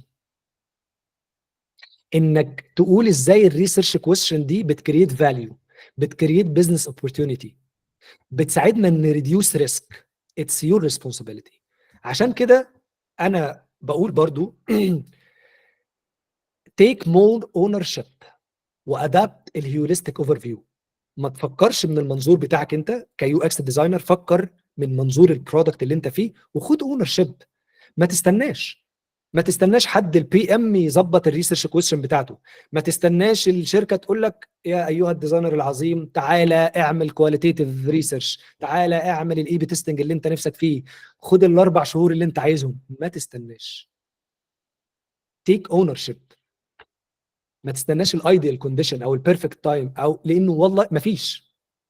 ربما الشركات اللي بره ممكن تكون احسن شويه بس مش نفس اللي في خيالك. لسه الناس بتستراجل انها تقنع وتشو الفاليو بتاعت الريسيرش. فده كده الكونكلوجن للسينيور ديزاينر. وزي ما قلت لكم لو هنحب برضه ندي نصايح للناس اللي لسه بتبدا عشان احنا مش ناسينهم، يعني اللي هم اللي بيستراجلوا من مشكله المعلومات المغلوطه وفي نفس الوقت البراكتيكال، الجزء البراكتيكال. انا طبعا وريتكم شويه اكزامبل، فده ممكن يعني يديكوا شويه معلومات. والحاجه الاخيره هي المسليدنج انفورميشن. فتعالوا دلوقتي سريعا وهو اخر جزء معانا نقول طب ايه يعني، طب ايه يعني. انا حاسس ان الكلام كتير عليا، انا كجونيور او ميد ليفل اعمل ايه؟ ما تسيبنيش تايه. اقول لك انا مش هسيبك، انا اقدر اسيبك برضه. المهم خلينا نكمل. اول حاجه understand the basics to avoid المسكونسبشن. يعني انت كجونيور ديزاينر او ميد ليفل ديزاينر افهم البيزكس. افهم ان في حاجه اسمها behavioral quantitative qualitative. هتقول لي افهمها منين؟ اقول لك سايب لك ريسورسز في الاخر. تمام؟ زي ما الدحيح كده بيقول بص على المصادر. ماشي؟ فافهم البيزكس عشان تافويد المسكونسبشن. طيب مسكونسبشن زي ايه؟ او ايه المفاهيم المغلوطه؟ يعني اكيد من اللي احنا قلناه من شويه، مفيش حاجه اسمها انا عايز افهم اليوزر في المطلق. احنا عايزين نعمل ريسيرش بقى عشان نفهم اليوزر في المطلق كده، لو انا نفهم كل حاجه عن اليوزر. ايه الريسيرش بقى كده يقعد 9 سنين؟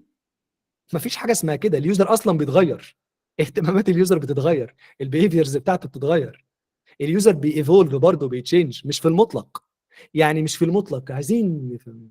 مفيش حاجه اسمها اتس ستارت وذ ايه. شاطر، انا سامعك اللي بتقول ريسيرش كويستشن. شكرا. فاتس ستارت بريسيرش كويستشن، وزي ما قلنا الريسيرش كويستشن ده هو اللي بيحدد السكوب، الميثود اللي هنطبقها الى اخره. ايه تاني اللي ممكن يبقى مفهومي غلط؟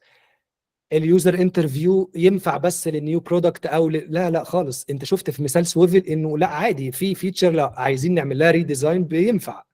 طيب في ديزاين بقى جديد لشكل جديد بينفع برضو. ملوش علاقه والله. لما ترجع للمربع اللي احنا قلناه من شويه مش هتلاقي حاجه بتقول لك اصل ده للجديد وده للقديم. وزي ما قلنا الموضوع مرتبط دايما بسؤال في البدايه. طيب ايه تاني؟ علشان تابلاي اليو اكس ريسيرش احنا بنبدا بمش عارف ايه وبنختم بايه.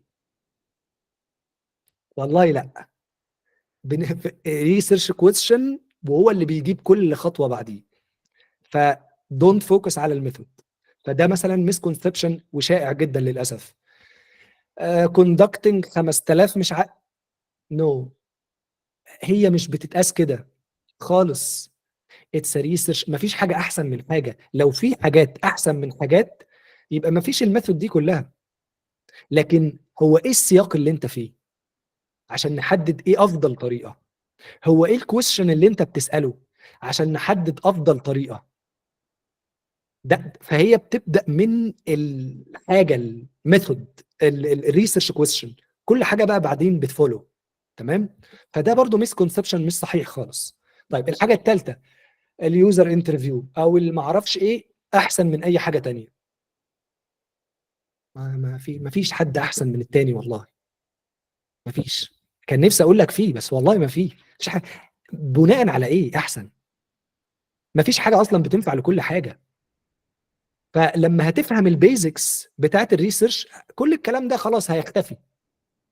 تمام؟ الحاجه الثانيه بص اليوزر ريسيرش يعني يوزر انترفيو واي اي كلام. ما فيش حاجه اسمها كده. يوزر ريسيرش زي ما قلنا فاليد فور نيو برودكت، الكلام ده برضو غلط. فدي كده الخطوه الاولى. يبقى الخطوه الاولى هي اندرستاند البيزك عشان تافويد المسكونسبشن. الخطوه الثانيه او الحاجه الثانيه او النصيحه الثانيه او التip الثانيه، start by asking why. لما تسمع عن اي حاجه في الدنيا اسال دي هتفيدني في ايه، اسال دي ايه لازمتها، بدل اعمل دي ولا لا، اعمل اليوزر انترفيو ولا لا، اعمل الامباثي ماب ولا لا، اعمل مش عارف ايه ولا لا. عايز تعملها ليه؟ اصل انا بسمع عنها، اكيد مش دي يعني، اكيد مش هنمشي من هنا يعني، مش هيبقى ده الدايركشن. فدايما اسال، انت كحد لسه بيبدا يتعلم اسال ليه، فايدتها ايه، هتفيدني ايه. الكوندكتنج الاكتيفيتي از نوت ذا جول، مش هو الهدف، مش هو الهدف. الاكتيفيتي از ا تول، حاجه بتساعدك توصل لاجابه حاجه معينه او انك تحل مشكله معينه. فركز ركز واسال. طيب الحاجه الثانيه، انت كجونيور مطلوب منك ماستر 1 ريسيرش ميثود واحده بس. عشان ساعات بتيجي الناس تقول لك طب هو انا يا نهار ابيض هقعد اتعلم كل ده؟ لا، اتعلم حاجه واحده بس وطبقها لما لما يكون في وقت مناسب لتطبيقها. يعني ابدا بس بريسيرش ميثود واحده بس، اتعلم ازاي بيتم التحضير ليها، ازاي بيتم الاناليسز ليها، ازاي بيتم الكوندكت عمليه الاكسكيوشن بتاعتها. وباي تايم ابدا بقى اتعلم طب ايه الفرق ما بين الميثود وبعضها، طب امتى نعمل دي، طب امتى نعمل دي. مع كل ميثود حاول تتعلم الجول منها، هو لو هي دي الجول بتاعها ايه، اتعلم البريبريشن والكوندكت والاناليسز بتاعتها. بس ده باي تايم.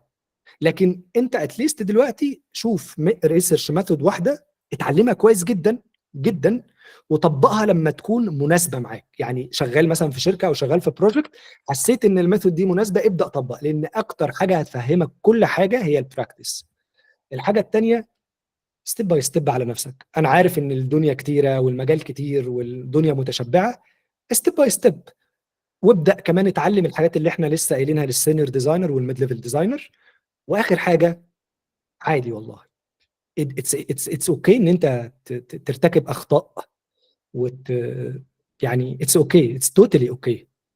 فبرضه بالراحه على نفسك، عادي يعني، محدش هيعلق لك المشنقه يعني. خلاص، وانجوي بقى الرايد وادعي لنا معاك يعني. بس فدي شويه ريسورسز اتمنى الناس بتوع يو اكس صالوني يبعتوها لكم. واتمنى السيشن كانت لايت كده وخفيفه كده ولذيذه. وشكرا. لو في اي حد عايز طبعا يبقى يسالني على حاجه، لينكد ان والفيسبوك بيج ده اكتر انا مركز فيه. مش يعني الاكونت الشخصي انا والله لا بفتحه ولا بنزل عليه حاجه، لكن لو يعني عندك اي استفسار او عايز تتابعني في المجال ممكن تتابعني على لينكد ان. وبس يعني، اشكركم شكرا جزيلا. ولو في هناك اي اسئله I would love انه يعني ناخدها. وشكرا لكم. حقيقي شكرا جدا ليكي يا محمود. السيشن كانت جميلة جدا بصراحة وخفيفة فعلا، ما تقلقش، السيشن كانت لطيفة مناسبة ليوم رمضاني يعني. وممكن دلوقتي الناس عندها الكيو ان ايز، لو حابين يسألوا أي سؤال. محمود معانا كمان لمدة ربع ساعة أو ممكن أقل ممكن أزيد على حسب الأسئلة. اكيد. أنا هستأذنك، ممكن أعمل شير سكرين علشان الفيدباك فورم، لو حد برضو حابب إن هو اكيد يعمل لها سكان اكيد. اكيد. ويقول لنا الفيدباك بتاعه. يا ريت يا ريت. انا فعلا يعني مهتم جدا اسمع الفيدباك منكم ان شاء الله. تمام، هي كده ظاهرة عندكم؟ احنا لسه 109 الناس كملت لاخر السيشن. نايس والله. لا لا، الناس كانت معانا الحمد لله. طب الحمد لله والله كويس. الحمد لله. الحمد لله. هتلاقوا عندكم الكيو ار كود اللي هو اللي على اليمين، ده بتاع الفيدباك فورم. والكيو ار كود الصغير اللي تحت ده البلاتفورمز بتاعت يو اكس صالون، تقدروا انكم تتابعونا وتشرفونا بكل جديد. احنا كده مفيش اسئله ولا ايه؟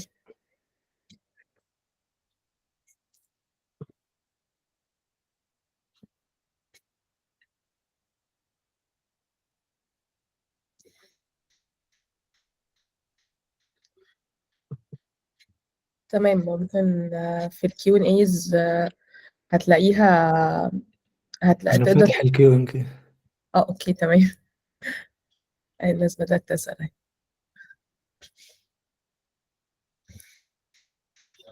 طب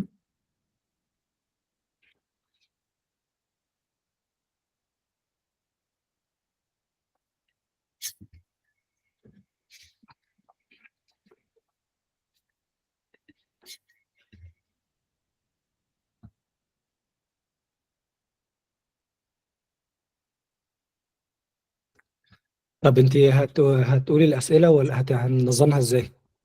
زي ما تحب. حابب ان انا اقول اسئله، انا تمام معاك. حابب ان براحتك انت عادي.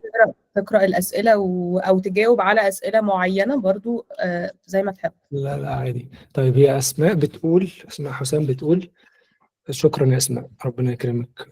بتقول my question، هل الريسيرش بيختلف من البرودكت بيزد كومبانيز والسوفت وير هاوس؟ هو اكيد في اختلافات طبعا، بس تاني هي الفكره كلها، هل انت بتفكر في ريسيرش بنفس المنتاليتي اللي احنا اتكلمنا فيها ولا لا؟ لانه انا اقدر اقول انه هنا مثلا اشتغلت مع ديزاين ايجنسي، يعني هي سوفت وير كومباني، غير يعني احنا دي برودكت كومباني، سي ان دي برودكت كومباني. احيانا بنشتغل مع ثيرد بارتي عادي، هم بيبقوا سوفت وير هاوس عادي. لا هو بيختلف، بس في النهايه الريسيرش نفسه الكواليتي بتاعته عامله ازاي، فكره انه بيبروفايد جايدنس، بيكسكيوت، بيافويد بزنس ريسك. فتاني الطريقه نفسها المفروض تبقى موجوده في الاثنين، في الشركتين او الديزاينر اللي بيعملها. اللي ممكن بقى الاختلافات ايه شويه، الاختلافات ممكن تكون في الكونسترينتس، الوقت مش ممكن ما يبقاش كبير، البادجت ممكن ما تبقاش كبيره. اختلافات تانية زي انه مش كونتينيوس، يعني وان شوت. بس في نفس الوقت الكواليتي بتاعت الريسيرش المفروض تبقى واحده، بس هي ممكن تبقى وان شوت بما انها يعني ثيرد بارتي. فاللي انا بقوله ده المفروض انه ملوش علاقه بنوع الشركه اللي انت شغال فيها. It's more of a mindset. It's more of a how to guide the discussion. It's more of a ازاي تاخد الناس ناحيتك، ازاي انت ما تبقاش جوه البابل بتاعتك. يعني it's more of a sharing experience. It's more of sharing experience about the reality. لانه زي ما قلت لكم احيانا الناس بتبقى متخيله ان الناس اللي بره دي او الناس اللي شغاله في شركات معينه حرفيا اطلب ما تتمنى. هي اقسم بالله الناس بتعاني برضو يعني. فهي برضو فممكن ده يكون الاجابه بتاعتي على سؤالك، فاتمنى ان انا اكون جاوبت. طيب السؤال الثاني، هل ممكن حد يجي من البيزنس باك جراوند يدخل المجال بدون ما يضطر يشتغل يو اي؟ بمعنى هل حد يقدر يشتغل يو اكس ريسيرشر على طول؟ صح؟ ده السؤال ولا انا فاهم غلط؟ هي الناس ممكن تفتح المايك لو عايزه ولا لا، ولا ما اعرفش؟ تمام، ممكن نشوف نديهم permission برضو. تمام، هو قال ان ده السؤال صح. اوكي طيب هو يعني عادي، في ناس بتستارت دايما يو اكس ريسيرشر، فما فيهوش اي مشكله خالص. وزي ما قلنا المجال كبير جدا، يعني اقدر اقول لكم انه اكتر 3 حاجات في المجال، يعني خلينا نقول اكتر 4 شغلانات في المجال في عالمنا العربي، يعني ان انت تبقى يو اكس ريسيرشر، يعني تقدر فعلا من دي 1. الجمله دي انا ما كنتش اقدر اقولها من 5 سنين، بس انا اقدر دلوقتي اقولها لان ما شاء الله في ناس بتطلب يو اكس ريسيرشر بس. فتقدر تشتغل يو اكس ريسيرشر، ممكن تشتغل برودكت ديزاينر اللي بيعمل الاثنين، او يو اكس يو اي، او سميها زي ما تسميها. او ممكن بس تبقى يو اي ديزاين وتفوكس على الديزاين سيستم، ان انت بس بتاع يو اي او فيجوال ديزاين. ومؤخرا، بس انا مش عارف ده صراحه قد ايه، فكره ان انت تبقى يو اكس كوبي رايتر.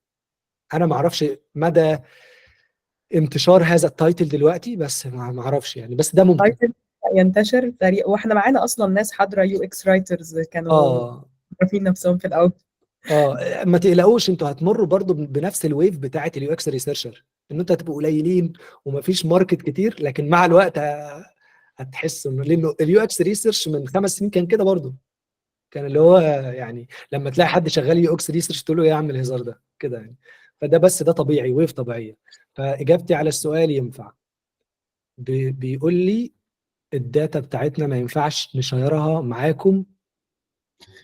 ده البي ام بيقول لي البي ام بيقول له ان الداتا ما بينفعش يعمل لها شير. يعني ايه؟ في انهي سياق يعني، او في اي حاجه، او في اي. آه، ازيك الاول، عامل ايه؟ الله يخليك، الحمد لله. يعني مثلا لو عايزين نعلي خلينا نقول عايزين نعلي مثلا، عايزين نعمل اي حاجه في الداتا، اي حاجه ترفلكت في ارقام الداتا، او عملنا فيتشر مثلا فاثرت في الداتا بشكل ما، غيرنا مثلا، عملنا ريديزاين للفانل بتاعت السبسكريبشن بتاعنا، او اي حاجه بتعمل بيزنس امباكت، او بتعادل مم. ريفينيو. مش بيشير معانا الداتا دي، يعني بيقول لنا مثلا ان احنا الريفينيو بتاعنا يا شباب والله كويس عالي، بس كام في المية ما نعرفش. طب هو كان كام بقى، كام برضه ما نعرفش. عندنا كام يوزر مثلا، اكشوال يوزر او سبسكرايبد يوزرز، برضه ما نعرفش. طب هو عارف المعلومات دي ولا مش عارفها؟ هو اكيد عارفها اكيد عارفها يعني هو. طيب هو ايه، ما يعني انتوا ما يعني ده يعني انت ده برودكت كومباني، ولا دول مثلا ثيرد بارتي، ولا ايه؟ لا، برودكت كومباني بيزد من 2012. طب انتوا مش بتعملوا اي نوع من انواع، يعني ليه ما بيشيرش الداتا دي؟ سنسيتيف، فما اعرفش سنسيتيف ليه يعني علينا احنا ليه، فاهم قصدي؟ فانا بتكلم بقى في ان احنا ازاي ممكن نقنع داتا سنسيتيف لحد شغال جوه الشركه؟ هو انت مش ماضي حاجات ان انت ما ينفعش تشير الداتا؟ ماضي. طيب ما هو عادي، ما انت جوه الشركه، انت ابن الشركه يعني يعني انت آه، جوه الشركه اللي هي مش هتبقى عارف سنسيتيف نكلمه عليه. ازاي او نكلمه ازاي في الموضوع ده، فاهم قصدي؟ انا مش عارف الحقيقه، انا ما قابلتش الكيس دي خالص، مش عايز افتي بس ما اعرفش يعني. بس يعني على الاقل بس خد البوزيتيف ولا نيجاتيف برسنتج قد ايه، يعني مثلا ماشي لو هو مش عايز يشير الداتا بشكل كويس، يعني انت ممكن مثلا تقول له الريجستريشن امبروفد باي كام، باي 10%. مش مهم يا سيدي تعرف الاكشوال نمبر والاكشوال تاني نمبر، بس باي 10% مثلا، وانها اه بوزيتيف. بس انا مش متخيل ازاي حد جوه الشركه ما بيشيرش معلومات مع الناس اللي جوه الشركه، مش عارف، بس ما علينا. فانت ممكن تاخدها بشكل عام. مم. ما عرفناش يعني، هو ما يعني ما قالناش رقم يعني، فاهم قصدي يعني. انا فاهم، هي دي حاجه غريبه، انا ما اعرفش بصراحه يعني انا مش عارف ازاي حد جوه الشركه معاك شغال وبرودكت مانجر ما بيقولش حاجات زي كده لو هي مفيده للتيم. ما انت جوه الشركه، فما اعرفش سنسيتيف ازاي. انا مش عارف الصراحه، مش عارف الاندستري اللي انت شغال فيها، مش فاميليار بسياق كتير. بس انت ممكن يعني بتعملوا طيب ريتروسبكتيف او الحاجات اللي. بنعمل ريترو، بس يعني بيحط فيه التاسكس مثلا اللي هي المفروض تتعمل، مش بنحط فيه احنا مثلا عايزين نوصل مثلا في الكوارتر الجاي الريفينيو مثلا لا معلش، اكس. انت ممكن تكون فهمتني غلط. في يعني انت اكيد فاميليار بالستاند اب مثلا ميتنجز، وما اعرفش. بالظبط. في بقى نوع تاني من الميتنج اسمه ريتروسبكتيف، ده ميتنج بيتعمل اند اوف ايتش سبرنت، او بعد كل سبرنت بنيجي فيه كده بنجاوب فيه على 3 اسئله: ايه الكويس اللي احنا بنعمله، ايه اللي نوقف نعمله، ايه اللي ممكن نعمله او ممكن نجربه. فانت ممكن تشير الكونسيرن بتاعتك انه يعني نحاول نجرب ان احنا نشير مثلا الداتا دي. فانت ممكن تقولها بالطريقه دي، او لو ليك دايركت مانجر وانت متضايق من حاجه زي كده، ممكن في الوان اون وان مثلا تقول له حاجه زي كده، هو يساعدك، او حتى على الاقل يوضح لك طب ليه مش يعني مش سنسيتيف. بس انت يعني لو دي حاجه بتضايقك محتاج تقولها زي ما قلت لك، يا اما في الريترو، يا اما في وان اون وان مع المانجر بتاعك، يا اما لو معاك وان اون وان معاك تقول له برضه. جميل جدا. او حتى يعني هقول لك على حاجه ممكن برضو، حاجه جت في بالي دلوقتي مش عارفه تنفع ولا لا. انت ايه الفاليو من السؤال؟ يعني لو عرفت انه مثلا الارقام زادت من 50 ل 100، فايه بقى انت هتستفيد ايه؟ فانت ممكن تسال على الافاده نفسها، مم. يعني هي النتيجه حاجه بتحسسك ان السؤال. انت خدت الكريدت يعني، فاهم قصدي؟ او عرفت بالظبط انت عملت امباكت بنسبه كام، او عملت امباكت قد ايه، فاهم قصدي؟ او ما هو وصلت لو اصلا انت، ما انت الاكسبكتيشنز. لو بتتكلم من مبدأ الكريدت، فانت ممكن يكفي جدا ان انت تبقى عارف البرسنتج وتبقى عارف هي بوزيتيف ولا نيجاتيف. حتى ده هيفيدك في، انت مش لازم في الكيس ستادي بتاعتك او لو بتعمل انترفيو بره تقول الاكشوال نمبر، او مش لازم، هو لا بغض اكيد النظر. فخلاص، فانت كده خدت الكريدت لو بتاخد هي بوزيتيف ولا نيجاتيف، وبتاخد الاستيميت بشكل عام. مم. اتمنى ده يكون جوابك. الله يخليك. طيب احنا ممكن برضو عشان ما يبقاش الموضوع هو حمدي شغال معانا في يو اكس سالون، فما يبقاش الموضوع حد لا. فانت ممكن تشوف الاسئله، ولو حبيت ان انت الشخص يدخل معاك يفتح المايك وكده فده مفتوح لاي حد. ماشي اوكي ماشي. what does a lead product designer do exactly؟ بص هو ده مش relevant بصراحة للسيشن، بس يعني مش عارف ممكن اخليه في الاخر بس عشان هو مش relevant للسيشن. بس يعني in nutshell كده بسرعة جدا، هو more of a strategic person اكتر من الاكسكيوشن.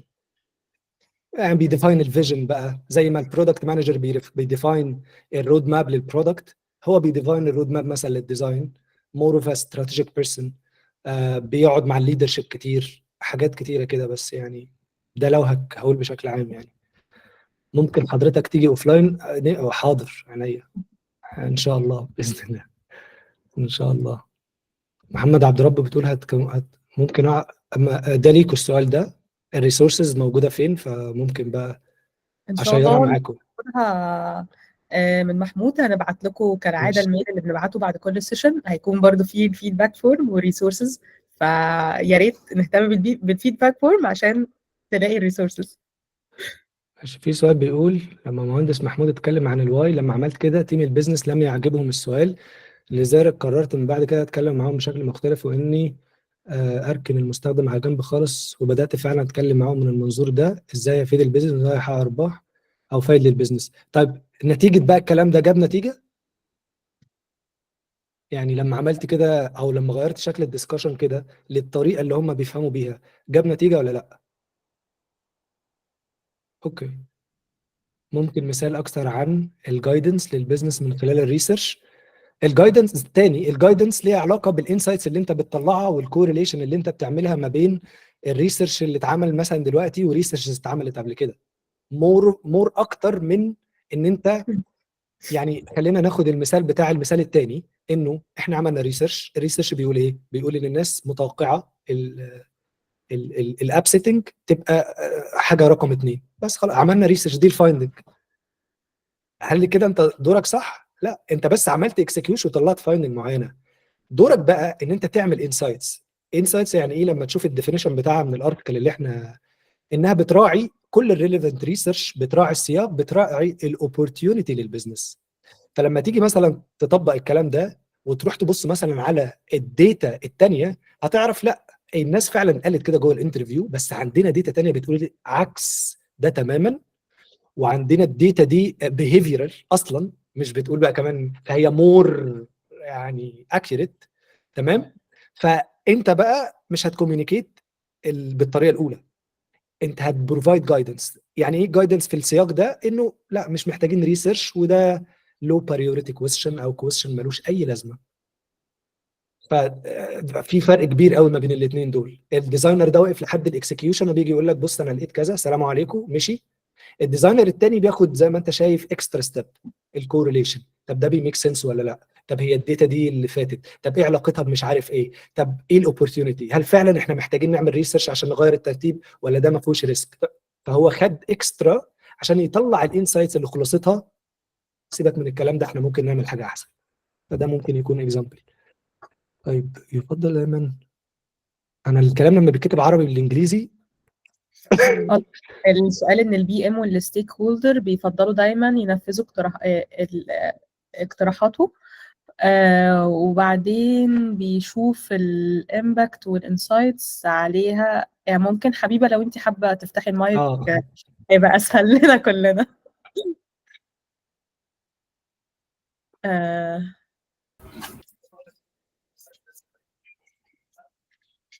عامة بتقولي البي ام ازيك يا محمود، عامل ايه قبل اي حاجة؟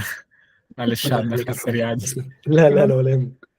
بتقولي البي ام والستيك هولدر بيفضل دايما ينفذ اقتراحاته ويشوف الامباكت والانسايتس بعدين وينهانس عليها اذا فيها مشكلة. ده بينجح اوقات واوقات لا، هل في تريك او طريقه نغير ده او نتعامل معاه كما هو باحسن طريقه ازاي؟ هو ده ابروتش، انت بتكسبيرمنت حاجه معينه، بس ده بينفع في سياق. في سياقات تانية، يعني نرجع تاني لمثال سويفل. كويس ان احنا عملنا شويه اكزامبل عشان نبقى بنرفلكت عليها. المثال مثلا بتاع سويفل في البرومو كود، احنا ممكن نعمل افكار جديده. هو الكومبوننت بتاع اد برومو كود ده اختراع يعني؟ مش اختراع، صح ولا لا؟ يعني انا ممكن نعمل ديزاينز كتيره جدا ونقعد نجرب ونكسبيرمنت. السؤال بقى، هل المكان ده يستحمل الابروتش ده؟ إيه، شايفاه؟ يعني انا عايز حد هي ممكن طيب تريز هاند اه يعني واديها ديفينيشن على طول. ممكن يعني تفتح المايك. تمام. خلاص انا خليتها شكرا يا ليس، دايما بتنقذ كل حاجة. الو، إيه الاخبار؟ الحمد لله بخير، الله يخليك. هو انا بس مش فاهمه السؤال كويس. يعني اه انت يعني ايه بتقولي يستحمل انه، حاجه زي كده؟ طيب انت بتقولي ايه؟ بتقولي انه البي ام احيانا بيبقى عنده مجموعه اقتراحات فبيعملها. ماشي، بنعمل مثلا نغير كذا او نودي كذا او نعمل ريديزاين لكذا، فبيعملها وبعدين ايه، بي بيشوف شوف الامباكت. مهم. بالظبط، وبعدين بيحسن. حلو كده. مهم. مهم. احنا بنقول ان ده ابروتش موجود بينفع. يعني احيانا بتبقى بتكسبيرمنت شويه حاجات علشان توبتمايز حاجه. يعني انت صح. في حاجه اوريدي شغاله، بس انت عايز يعني توبتمايز اكتر، تخلي يس. الكونفرجن مم. بدل ما كذا يبقى كذا. فده ابروتش موجود فاليد، بس الابروتش ده مش هينفع مع كل حاجه. فمثلا لو رجعنا لمثال سويفل، في مشكله وهي ان الناس مش بتستخدم البرومو كود، او يعني الجزء اللي احنا محددينه السيجمنت يعني مش بتستخدم. وكمان اللي بيستخدم منهم بيواجه ايرور ريت، يعني في باك اند فورس بيحصل كتير، بياخد وقت كتير جدا في البوكينج ومشاكل كتيره جدا. السؤال بقى هنا، هل الابروتش بتاع نجرب حاجه ونشوف هي نفعت ولا لا في السياق ده ينفع ولا لا؟ الاجابه بتاعتي لا. ليه لا؟ عشان حاجه انت بتجرب على ايه؟ فين المشكله؟ يعني انت النهارده لما تقول هنعمل البرومو كود بالطريقه دي لايه؟ الحاجه الثانيه، فالحاجه الاولى انه انت دلوقتي بتجرب وانت اصلا مش عارف، مش حاطط ديفينيشن واضح للمشكله. الحاجه الثانيه، لو قلت لك ان دي اخر خطوه في البوكينج، هل دي تستحمل، بما ان هي خطوه اخيره في التشيك اوت كله، تستحمل التجربه الرايح والجاي الرايح والجاي، ولا هو لازم ساعات مور بيستشهدوا ايفيدنس؟ بحاجه انه دي حاجه مثلا فاميليار من ابس تانية او في حته تانية، فواي نوت يعني. صح، ما هو ما فيش مشكله. جبنا سولوشن من اب تاني، ليه؟ مشكله مم. ايه؟ يعني حلو، هنحط السولوشن ده كده عندنا. ليه بقى؟ اشمعنى طب السولوشن ده مش السولوشن ده؟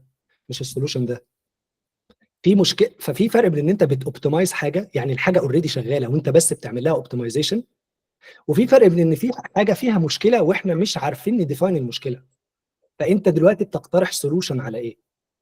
على، يعني انت محتاج تحط ديفينيشن واضح للمشكله، بلس المكان ده من الجيرني الاكسبيرمنتيشن فيه ممكن يخسرنا كتير. فايه المشكله ان انت تعمل ريسيرش على الاقل يكلاريفاي جزء من المعلومه او جزء من السؤال قبل ما نبدا نكسبيرمنت. فهو الابروتش اللي انتوا بتعملوه صحيح، بس زي ما قلنا في سياقات تانية كتير الابروتش ده ممكن ما يبقاش احسن حاجه فيها. جاوبتك صح، على مظبوط. السؤال؟ هو بيتهيألي كده يعني الحل هيكون في انه يعني نجمب شويه الانسر بتاع الكويستشن بتاع انه يعني الخسائر اكتر، بحيث ان هم يعني هم اوريدي اوير بفكره ان الريسيرش اوكي تمام وكويس وكل حاجه، بس انه ساعات يعني احسن ابروتش ليهم هم شايفين هو ده، على اساس انه اوكي احنا ممكن نجيت انسايت ونشتغل عليها، بس احنا عندنا سولوشن عادي نعمله ونجربه الاول، او عشان برضو يبقى الموضوع اسرع شويه يعني في التنفيذ. فبالتالي لو في كيسز فعلا ما تنفعش فيها، هيكون مثلا السولوشن ليها انه أم، يعني ابين المخاطر اكتر بقى من انه بس ايوه انه ده بالظبط. جول للبزنس. بالظبط، انت كده قلت الاجابه الصحيحه، انه اتس يور ريسبونسابيلتي بقى ان انت تعمل ايه؟ تشور مم. ريسك. تشو اليوز كيس، تشو اللي احنا هنا ما ينفعش نعمل كده ومحتاجين نعمل كده باللانجوج بتاعتهم زي ما احنا قلنا، انه هنا في ريسك، انه مثلا هنا في امباكت كبير على البيزنس، انه احنا هنا الحلول اللي انتوا طرحتوها دي على عيني وعلى راسي، بس تعالى كده قول كل حل بيحل مشكله ايه. فلما توجه الدسكشن في الاتجاه ده هتلاقي الناس بقى في ريسيرش كويشن محدش عارف يجاوب عليه ومفيش داتا تجاوب عليه. طيب تعالى نعمل ريسيرش. وانس ان انت بس تجرب اول مره ان انت تعمل فعلا انيشيتيف تعمل فيها ريسيرش، والريسيرش ده يعمل فاليو حقيقيه، صدقيني هتاخدي كريدت، يخليك كريدت وثقه، هتبيلد تراست كويسه جدا وثقه تخلي كلامك مسموع شويه. فعشان كده بقول استغل احسن فرصه تكون واثق فيها ان انت جامد، يعني هتعرف فعلا تعمل حاجه كويسه عشان تبدا تبيلد ثقه، عشان احنا من ضمن الحاجات اللي احنا قلناها بيلد ريليشن شيب، بيلد تراست، بيلد كريدت عند الناس عشان يبقى رايك مسموع. تمام مظبوط، شكرا جدا. عفوا. طيب هو احنا الاسئله قد ايه بس عشان هو في أسئلة كتير، فاحنا ايه رأيك نبيك أهم أسئلة ممكن تجاوب عليها؟ قولي لي انت اهم بقى، يعني حددي انت الاهميه. لا ده بيبقى بصراحة ما بعرفش أعمل كده، عشان بالنسبة لي أسئلة الناس كلها مهمة، طيب فأنا حاضر. مش هقدر وانا أقول. وانا بتجاهل الناس، شكرا. طيب. لا مش قصدي، بس يعني ده الكوميونتي بتاعنا، فمش هقدر أتجاهل أسئلة حد، إنما أنت اللي ماشي، سبيكر فأنت عارف الفاليو هتبقى تجاهل فين. براحتك. أنت أكيد عارف طيب الفاليو الحقيقية فين. ماشي. طيب as someone has worked in Egypt and will you say this company there an Arab world or who have reached enough maturity to conduct research and testing on micro copy UX content level not just the design level. والله العظيم السؤال ده حلو قوي، بس ما اعرفش بصراحة. يعني هنا انت بتتكلم على الناس اللي بتوبتمايز على كوبي بقى وحاجات زي كده، على ما اعتقد. مش عارف، مش عايزه منشن. في يوروب فيه طبعا، يعني الشركه اللي انا حاليا فيها دي احنا ساعات بنتست ليبلز. ليه؟ مش عشان احنا جامدين، عشان بس انه اصلا الليبل ده لما بيترجم مثلا للالماني بيجيب معنى مختلف تماما، او لما بيترجم للاسباني بيجيب معنى مختلف تماما. فاحنا فعليا ممكن نتست الليبلز بس بتاعت الحاجات علشان نميك شور انها بتجيب الحاجات الصحيحه. فده ممكن في العرب، يعني في الميدل ايست، يعني بصراحه مش معرفش، بس ممكن يبقى فيه يعني. واي نوت، دلوقتي بقى في شركات كبيره وما شاء الله. في حد بيسال عن الريسورسز، جاوبنا على السؤال ده. ازاي اتعامل مع تغييرات البيزنس في الفيتشر؟ مش معقول كده للاسف. بوينت اوف سيل بعد الريسيرش. والله اي حد بيكتب سؤال بالعربي والانجليزي والله العظيم مش ببقى عارف للبتاع. ازاي اتعامل مع التغيير؟ ازاي يتعامل مع تغيير الفيتشر في البيزنس؟ حاجة مش معمول لها قبل كده لا يعني ليسي. مش عارف. انت طيب بتتعامل مع الموضوع ده؟ ايه ممكن العمل في تاني حاله السؤال طيب؟ ابقى هقرا سؤال تاني عبال ما انت تقول لي معنى السؤال ده. ايه العمل في حاله الطلب مننا نعمل ابلكيشن طب احنا ممكن ليوزرز؟ نخلي نريد قراية الأسئلة، هيبقى أسرع مني ومنك، لأن أنا برضو شوية عندي مشكلة في الموضوع. ثانية ايه واحدة اعمل كده. ايه اعمل ايه معلش؟ ليسي معانا في التيم، وهو قولي العمل في حالة بيتعامل الطلب مع مننا. الحاجات دي. ماشي. طيب انا هقرا الاسئله بتقول، اللي مكتوبه بالعربي بس. ماشي، بشكرك أقول لك جدا، السؤال ربنا طيب ده يجزيك. بتقول لك إيه؟ حاضر. اتفضل. بتقولي العمل في حالة الطلب مننا نعمل ابلكيشن لكوميونتي، وطبعا اليوزرز هم ايه كلاس. انا طلبنا ان نعمل معاهم انترفيوهات عشان نعرف ايه اللي ممكن اليوزر يكون عايزه في الابلكيشن. اتقال لنا ما ينفعش نجيب لكم ناس من ايه كلاس عشان ده صعب، او من كلاس ايه مش عارف. عشان انت بدأت البداية الغلط. ما تبدأش من الميثود، ابدأ الريسيرش كويستشن الأول وشوف أنسب طريقة تتجاوب بيها. ممكن ما ينفعش تتجاوب من ريسيرش، تتجاوب من داتا تانية، تتجاوب من سكندري ريسيرش، تتجاوب من كومباتيتيف بنش مارك. بدأت البداية غلط. في 3 خطوات قبلهم لازم تعملهم. فركز على اكتر اليو اكس الريسيرش كويستشن الأول وشوف ازاي تجاوب. الدنيا مش وردي، احيانا ما بنعرفش نعمل ريسيرش، احيانا بيبقى عندنا كونسترين. مش بقول بس على السياق ده، انا بتكلم في العموم. يعني احيانا فعلا بيبقى عندك كونسترين، فاتس يور ريسبونسبيلتي ان انت تشوف هتتغلب ازاي على الموضوع ده. بس الاول حدد بس الريسيرش كويشن وراجعه كتير مع الناس واعمل له بريك داون وحاجات زي كده. فده اجابتي، اتمنى ان انا اكون جاوبت. مم. في بشكرك جزيلا، انا ما اشتغلتش قبل كده، بس عايز اعرف امتى الوقت المناسب عشان اقدم على وظيفه، وهل حضرتك بتعمل كورسات تساعدني ان يعني انا بعمل كورس بس يعني مش عارف اجاوب على السؤال ده ازاي، بس يعني الوقت المناسب ان انت بعد ما تتعلم ان شاء الله كويس تبدا تقدم على وظيفه يعني. مش عارف بصراحه اجاوب على السؤال ده أوي. هل الشركه هي مسؤوله عن انها تجيب لي اليوزر اللي اعمل بيهم؟ طبعا. الريكروتمنت ده بيبقى، طب بس هقول حاجه هنا ممكن كويسه شويه. الريكروتمنت فيه طرق كتيره جدا. ممكن الشركه كويس ان انا افتكرت اصلا. ممكن الشركه هي تجيب الريكروتمنت، تبقى مسؤوله عن الريكروتمنت. ممكن ثيرد بارتي، يعني شركات متخصصه بس في الريكروتمنت. ده ممكن طبعا سيادتك عادي، يعني مفيش مشكله يعني. ممكن بلاتفورم زي يوزر تيستنج، ده بتقدر تروح تريكروت من عليه ناس، وفي تقريبا يوزر زوم بتقدر تروح تجيب من عليه ناس. وازاي الشركه بتجيب بالاس ام اس، بانها تبعت ميل للاكشوال يوزر. يعني احنا في سويفل مثلا كنا بنبعت بوش نوتيفيكيشن للناس. انا ساعات كنت بنزل الباصات كده واقعد اتكلم مع الناس، اقول لهم هديكوا شوكولاته هديه از انسنتيف. وساعات والله كانت بتبقى فري رايد، وساعات بتبقى باكج، هخليك تشترك في باكج ببلاش. والله. فممكن على حسب حاجات كتيره يعني ممكن طرق كتيره. طيب how do prioritize problem statement and base a research question on them? It needs some insight to reach to begin with.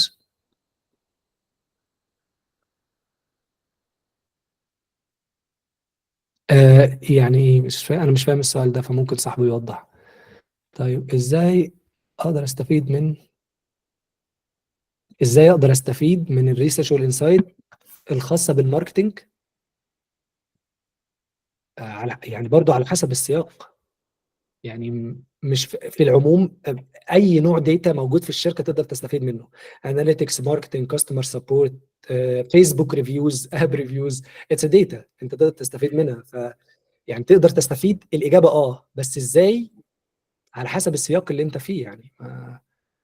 يعني مثلا مش هينفع اقولها، بس في مثال سويفل مثلا احنا كنا بنتعاون مع الماركتنج عشان نعرف مين هي الكاستمر سيجمنت دول، وانتوا ليه بتبعتوا لهم برومو كود، وايه الاهداف من ان انتوا بتبعتوا لهم برومو كود، وايه الموتيفيشنز بتاعتهم وحاجات كده.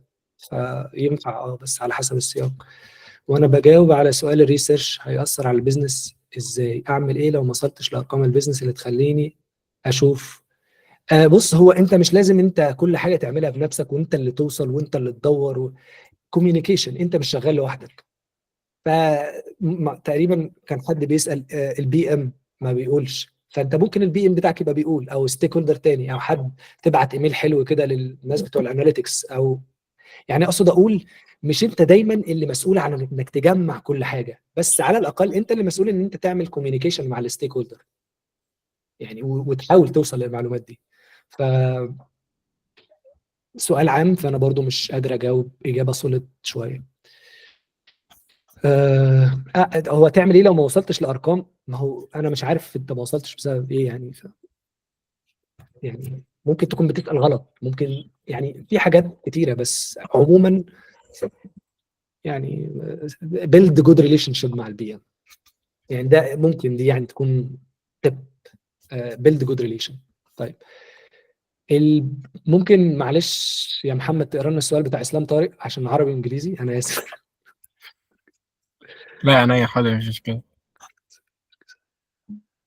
هو بيقول هل البي ام هو اللي بيحدد التاسك دي في الريسيرش تاخد وقت قد ايه، ولا اليو اكس ريسيرشر؟ لان انا بنحدد وقت معين وهو بيقول انا شايف ناخد اقل. حلو بقى كوميونيكيشن، بقول له شوف تاخد وقت اقل ليه؟ ايه وجهة نظرك؟ تاني، انت مصلحتك ان انت ما تشيلش كوست عاليه. يعني يا جماعه والله الريسيرش مكلف، يعني خلينا متفقين على كده. تمام. يعني مش من مصلحتك، بس من مصلحتك دايما تعرف ازاي تعمل بطريقه اذكى. تب مثلا بادوات الذكاء الاصطناعي. تمام. ب... بالتولز بتاعت الاي اي، في حاجات خطوات كتيره بتتوفر. ابني لي سكريبت في ثانيه يعمل لك سكريبت بتاع يوزابيلتي تيستنج، وانس ان انت تدي له شويه كونتكست. فبدل دي ما بتاخد منك ساعتين، تاخد منك ربع ساعه او 10 دقائق. مثلا. وفعلا التاسكات بتاعت اليوزر انترفيو دي، اليوزابيلتي تيستنج، ممكن تاخد وقت ان انت تراجعها وتتاكد انها مش ليدنج. الذكاء الاصطناعي يقدر يعملها لك لحد ما يريبليسنا كلنا ونخلص. المهم يعني، فاقصد اقول يعني لو في مصلحتك انك تعمل ريسيرش بوقت اقل بمجهود اقل، يلا بينا يعني. ده حلو والله، دي حاجه جميله جدا يعني. فكوميونيكيشن، ويعني من مصلحتك ان انت تقلل الكوست. وصلنا الحمد لله تقريبا لاخر الاسئله. طيب، كبرودكت ديزاينر بيبقى التركيز اكتر على الديزاين ولا على عمل الريسيرش، ولا بيبقى في حد مسؤول عن الريسيرش؟ على حسب بقى الشركه بتاعتك. يعني انت الديسكريبشن بتاعك ايه؟ هل انت برودكت؟ يعني انا في سويفل مثلا ما كانش فيه يو اكس ريسيرشر، فكان كلنا بنعمل كل حاجه. في وولت مثلا، الشركه اللي انا جيت هنا اشتغلت فيها، كنت نفس القصه. لكن مثلا في الشركه الحاليه اللي انا فيها، لا، في تيم كبير جدا للريسيرش. فعلى حسب يعني، على حسب الشركه نفسها، وعلى حسب انت الرول بتاعك ايه. طيب، لو احنا في بدايه البروجكت مش بنحل مشكله معينه ظهرت، الحاله دي بيكون هو الريسيرش. ايه هو الريسيرش كويشن؟ يعني ايه؟ ما هو عشان عنديش لو فكره اصلا. احنا في بداية البروجكت مش بنحل مشكلة معينة ظهرت في الابليكيشن، في الحالة دي بيكون ايه هو الريسيرش كويشن. او انت عايز تعمل ريسيرش يبقى ليه؟ يعني هي برضو ما بتبداش من كده، بتبدا ان في ريسيرش كويشن في سياق معين ظهر. بس يعني لو انت ما بتواجهش اي مشاكل ومش محتاج الريسيرش، هتعمل ريسيرش ليه؟ يعني لو كل حاجه واضحه، مفيش اي ريسيرش كويشن ظهر، مفيش اي مشكله ظهرت، مفيش اي ريسك، الدنيا جميله، خلاص سيب الدنيا جميله، سيب الدنيا ماشيه. يعني احيانا بيبقى في بيست براكتس مش محتاجه اي حاجه، احيانا زي ما قلنا في داتا تانية. يعني تاني، الريسيرش كوستي، بس لو في فرصه، آه لو في فرصه، يعني الريسيرش بيكلف. لو في فرصه ان انت تجاوب على نفس الاسئله من غير ريسيرش، ده افضل. لكن لو في ريسك هيتبني انك تتجاهل الريسيرش، ده مش احسن حاجه، فاعمل ريسيرش. فهو يعني الريسيرش از تول، يعني ده الاختصار، مش مجرد حاجه لازم نعملها عشان البروسيس، اتس تول.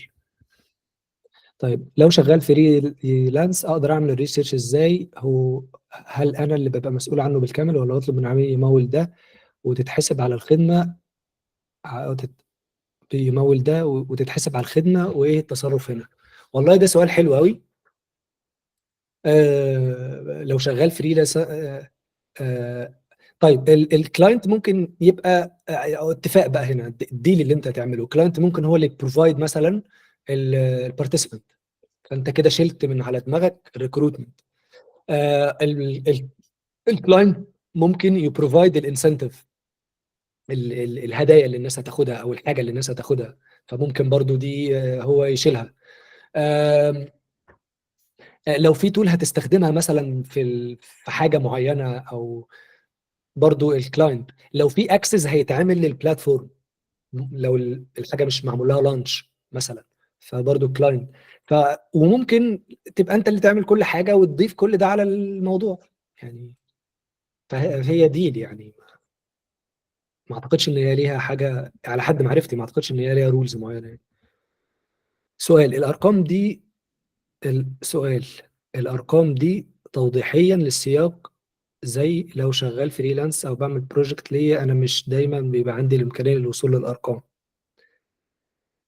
انا مش فاهم السؤال إيه الارقام بتفيد؟ يعني انها بتحدد ممكن اللي سأل ما السؤال هو اصل هو على حسب يعني تاني. عايز اقول لكم، طيب ممكن اقول معلومه. احنا ساعات لما بكلم الداتا اناليتكس في ارقام معينه مش هنعرف نجيبها اصلا، مش عارفين نجيبها، هتاخد وقت كتير قوي عشان نجيبها. فبرضه والله يا جماعه مش كل حاجه متاحه، يعني هو ده اللي انا برضه عايز اقوله. يعني مش لازم كل حاجه تطلبها تلاقيها موجوده. السؤال بقى هنا ازاي هتتغلب على كده. فانا ما اعرفش الارقام اللي انت بتطلبها دي موجوده ولا لا. ممكن تكون موجوده بس صعبه جدا، يعني عشان اجيبها حوار. ممكن اصلا الرقم اللي انت بتقوله ده او السؤال اللي انت بتقوله ده مش منطقي، او هياخد مجهود كتير، او ما ينفعش يتجاوب. فتاني، ما تنتظرش، ابدا ايه المتاح وازاي استفيد من المتاح. يعني ما تحاولش تحط بلوكر لنفسك. ايه المتاح الاول؟ ارقام، يا والله كويس. شويه كاستمر سبورت داتا، والله جميل. شويه مش يعني ابدا بالمتاح، مش لازم تتوفر كل العوامل عشان تعرف تعمل ريسيرش كويس. فده برضو اجابتي. انا المفروض هطلع MVP وما استخدمتش اي من اليو اكس بروسيس بسبب ضغط الوقت، هل ده كده تمام ولا عك؟ ما هو الام في بي بقى اللي انت طلعته ده شغال والدنيا حلوه، والله لو انت شغال والدنيا جميله والناس مبسوطه يبقى انت مش عكاك، واليو اكس بروسيس دي مش مهمه خالص.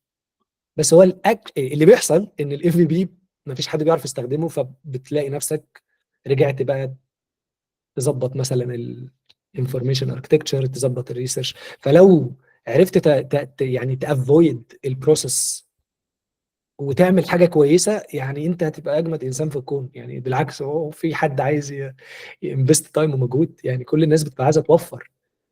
فلو ده مش هيجي على حساب ان الناس تعرف تستخدم، واي نوت؟ يعني ما حدش هيقول لك لا، او على الاقل يعني ده وجهه نظر يعني. بس هو اللي بيحصل الاكشوال انه لا، عاده الام في بي ده بيبقى فيه مشاكل كتيره والناس مش بتستخدمه.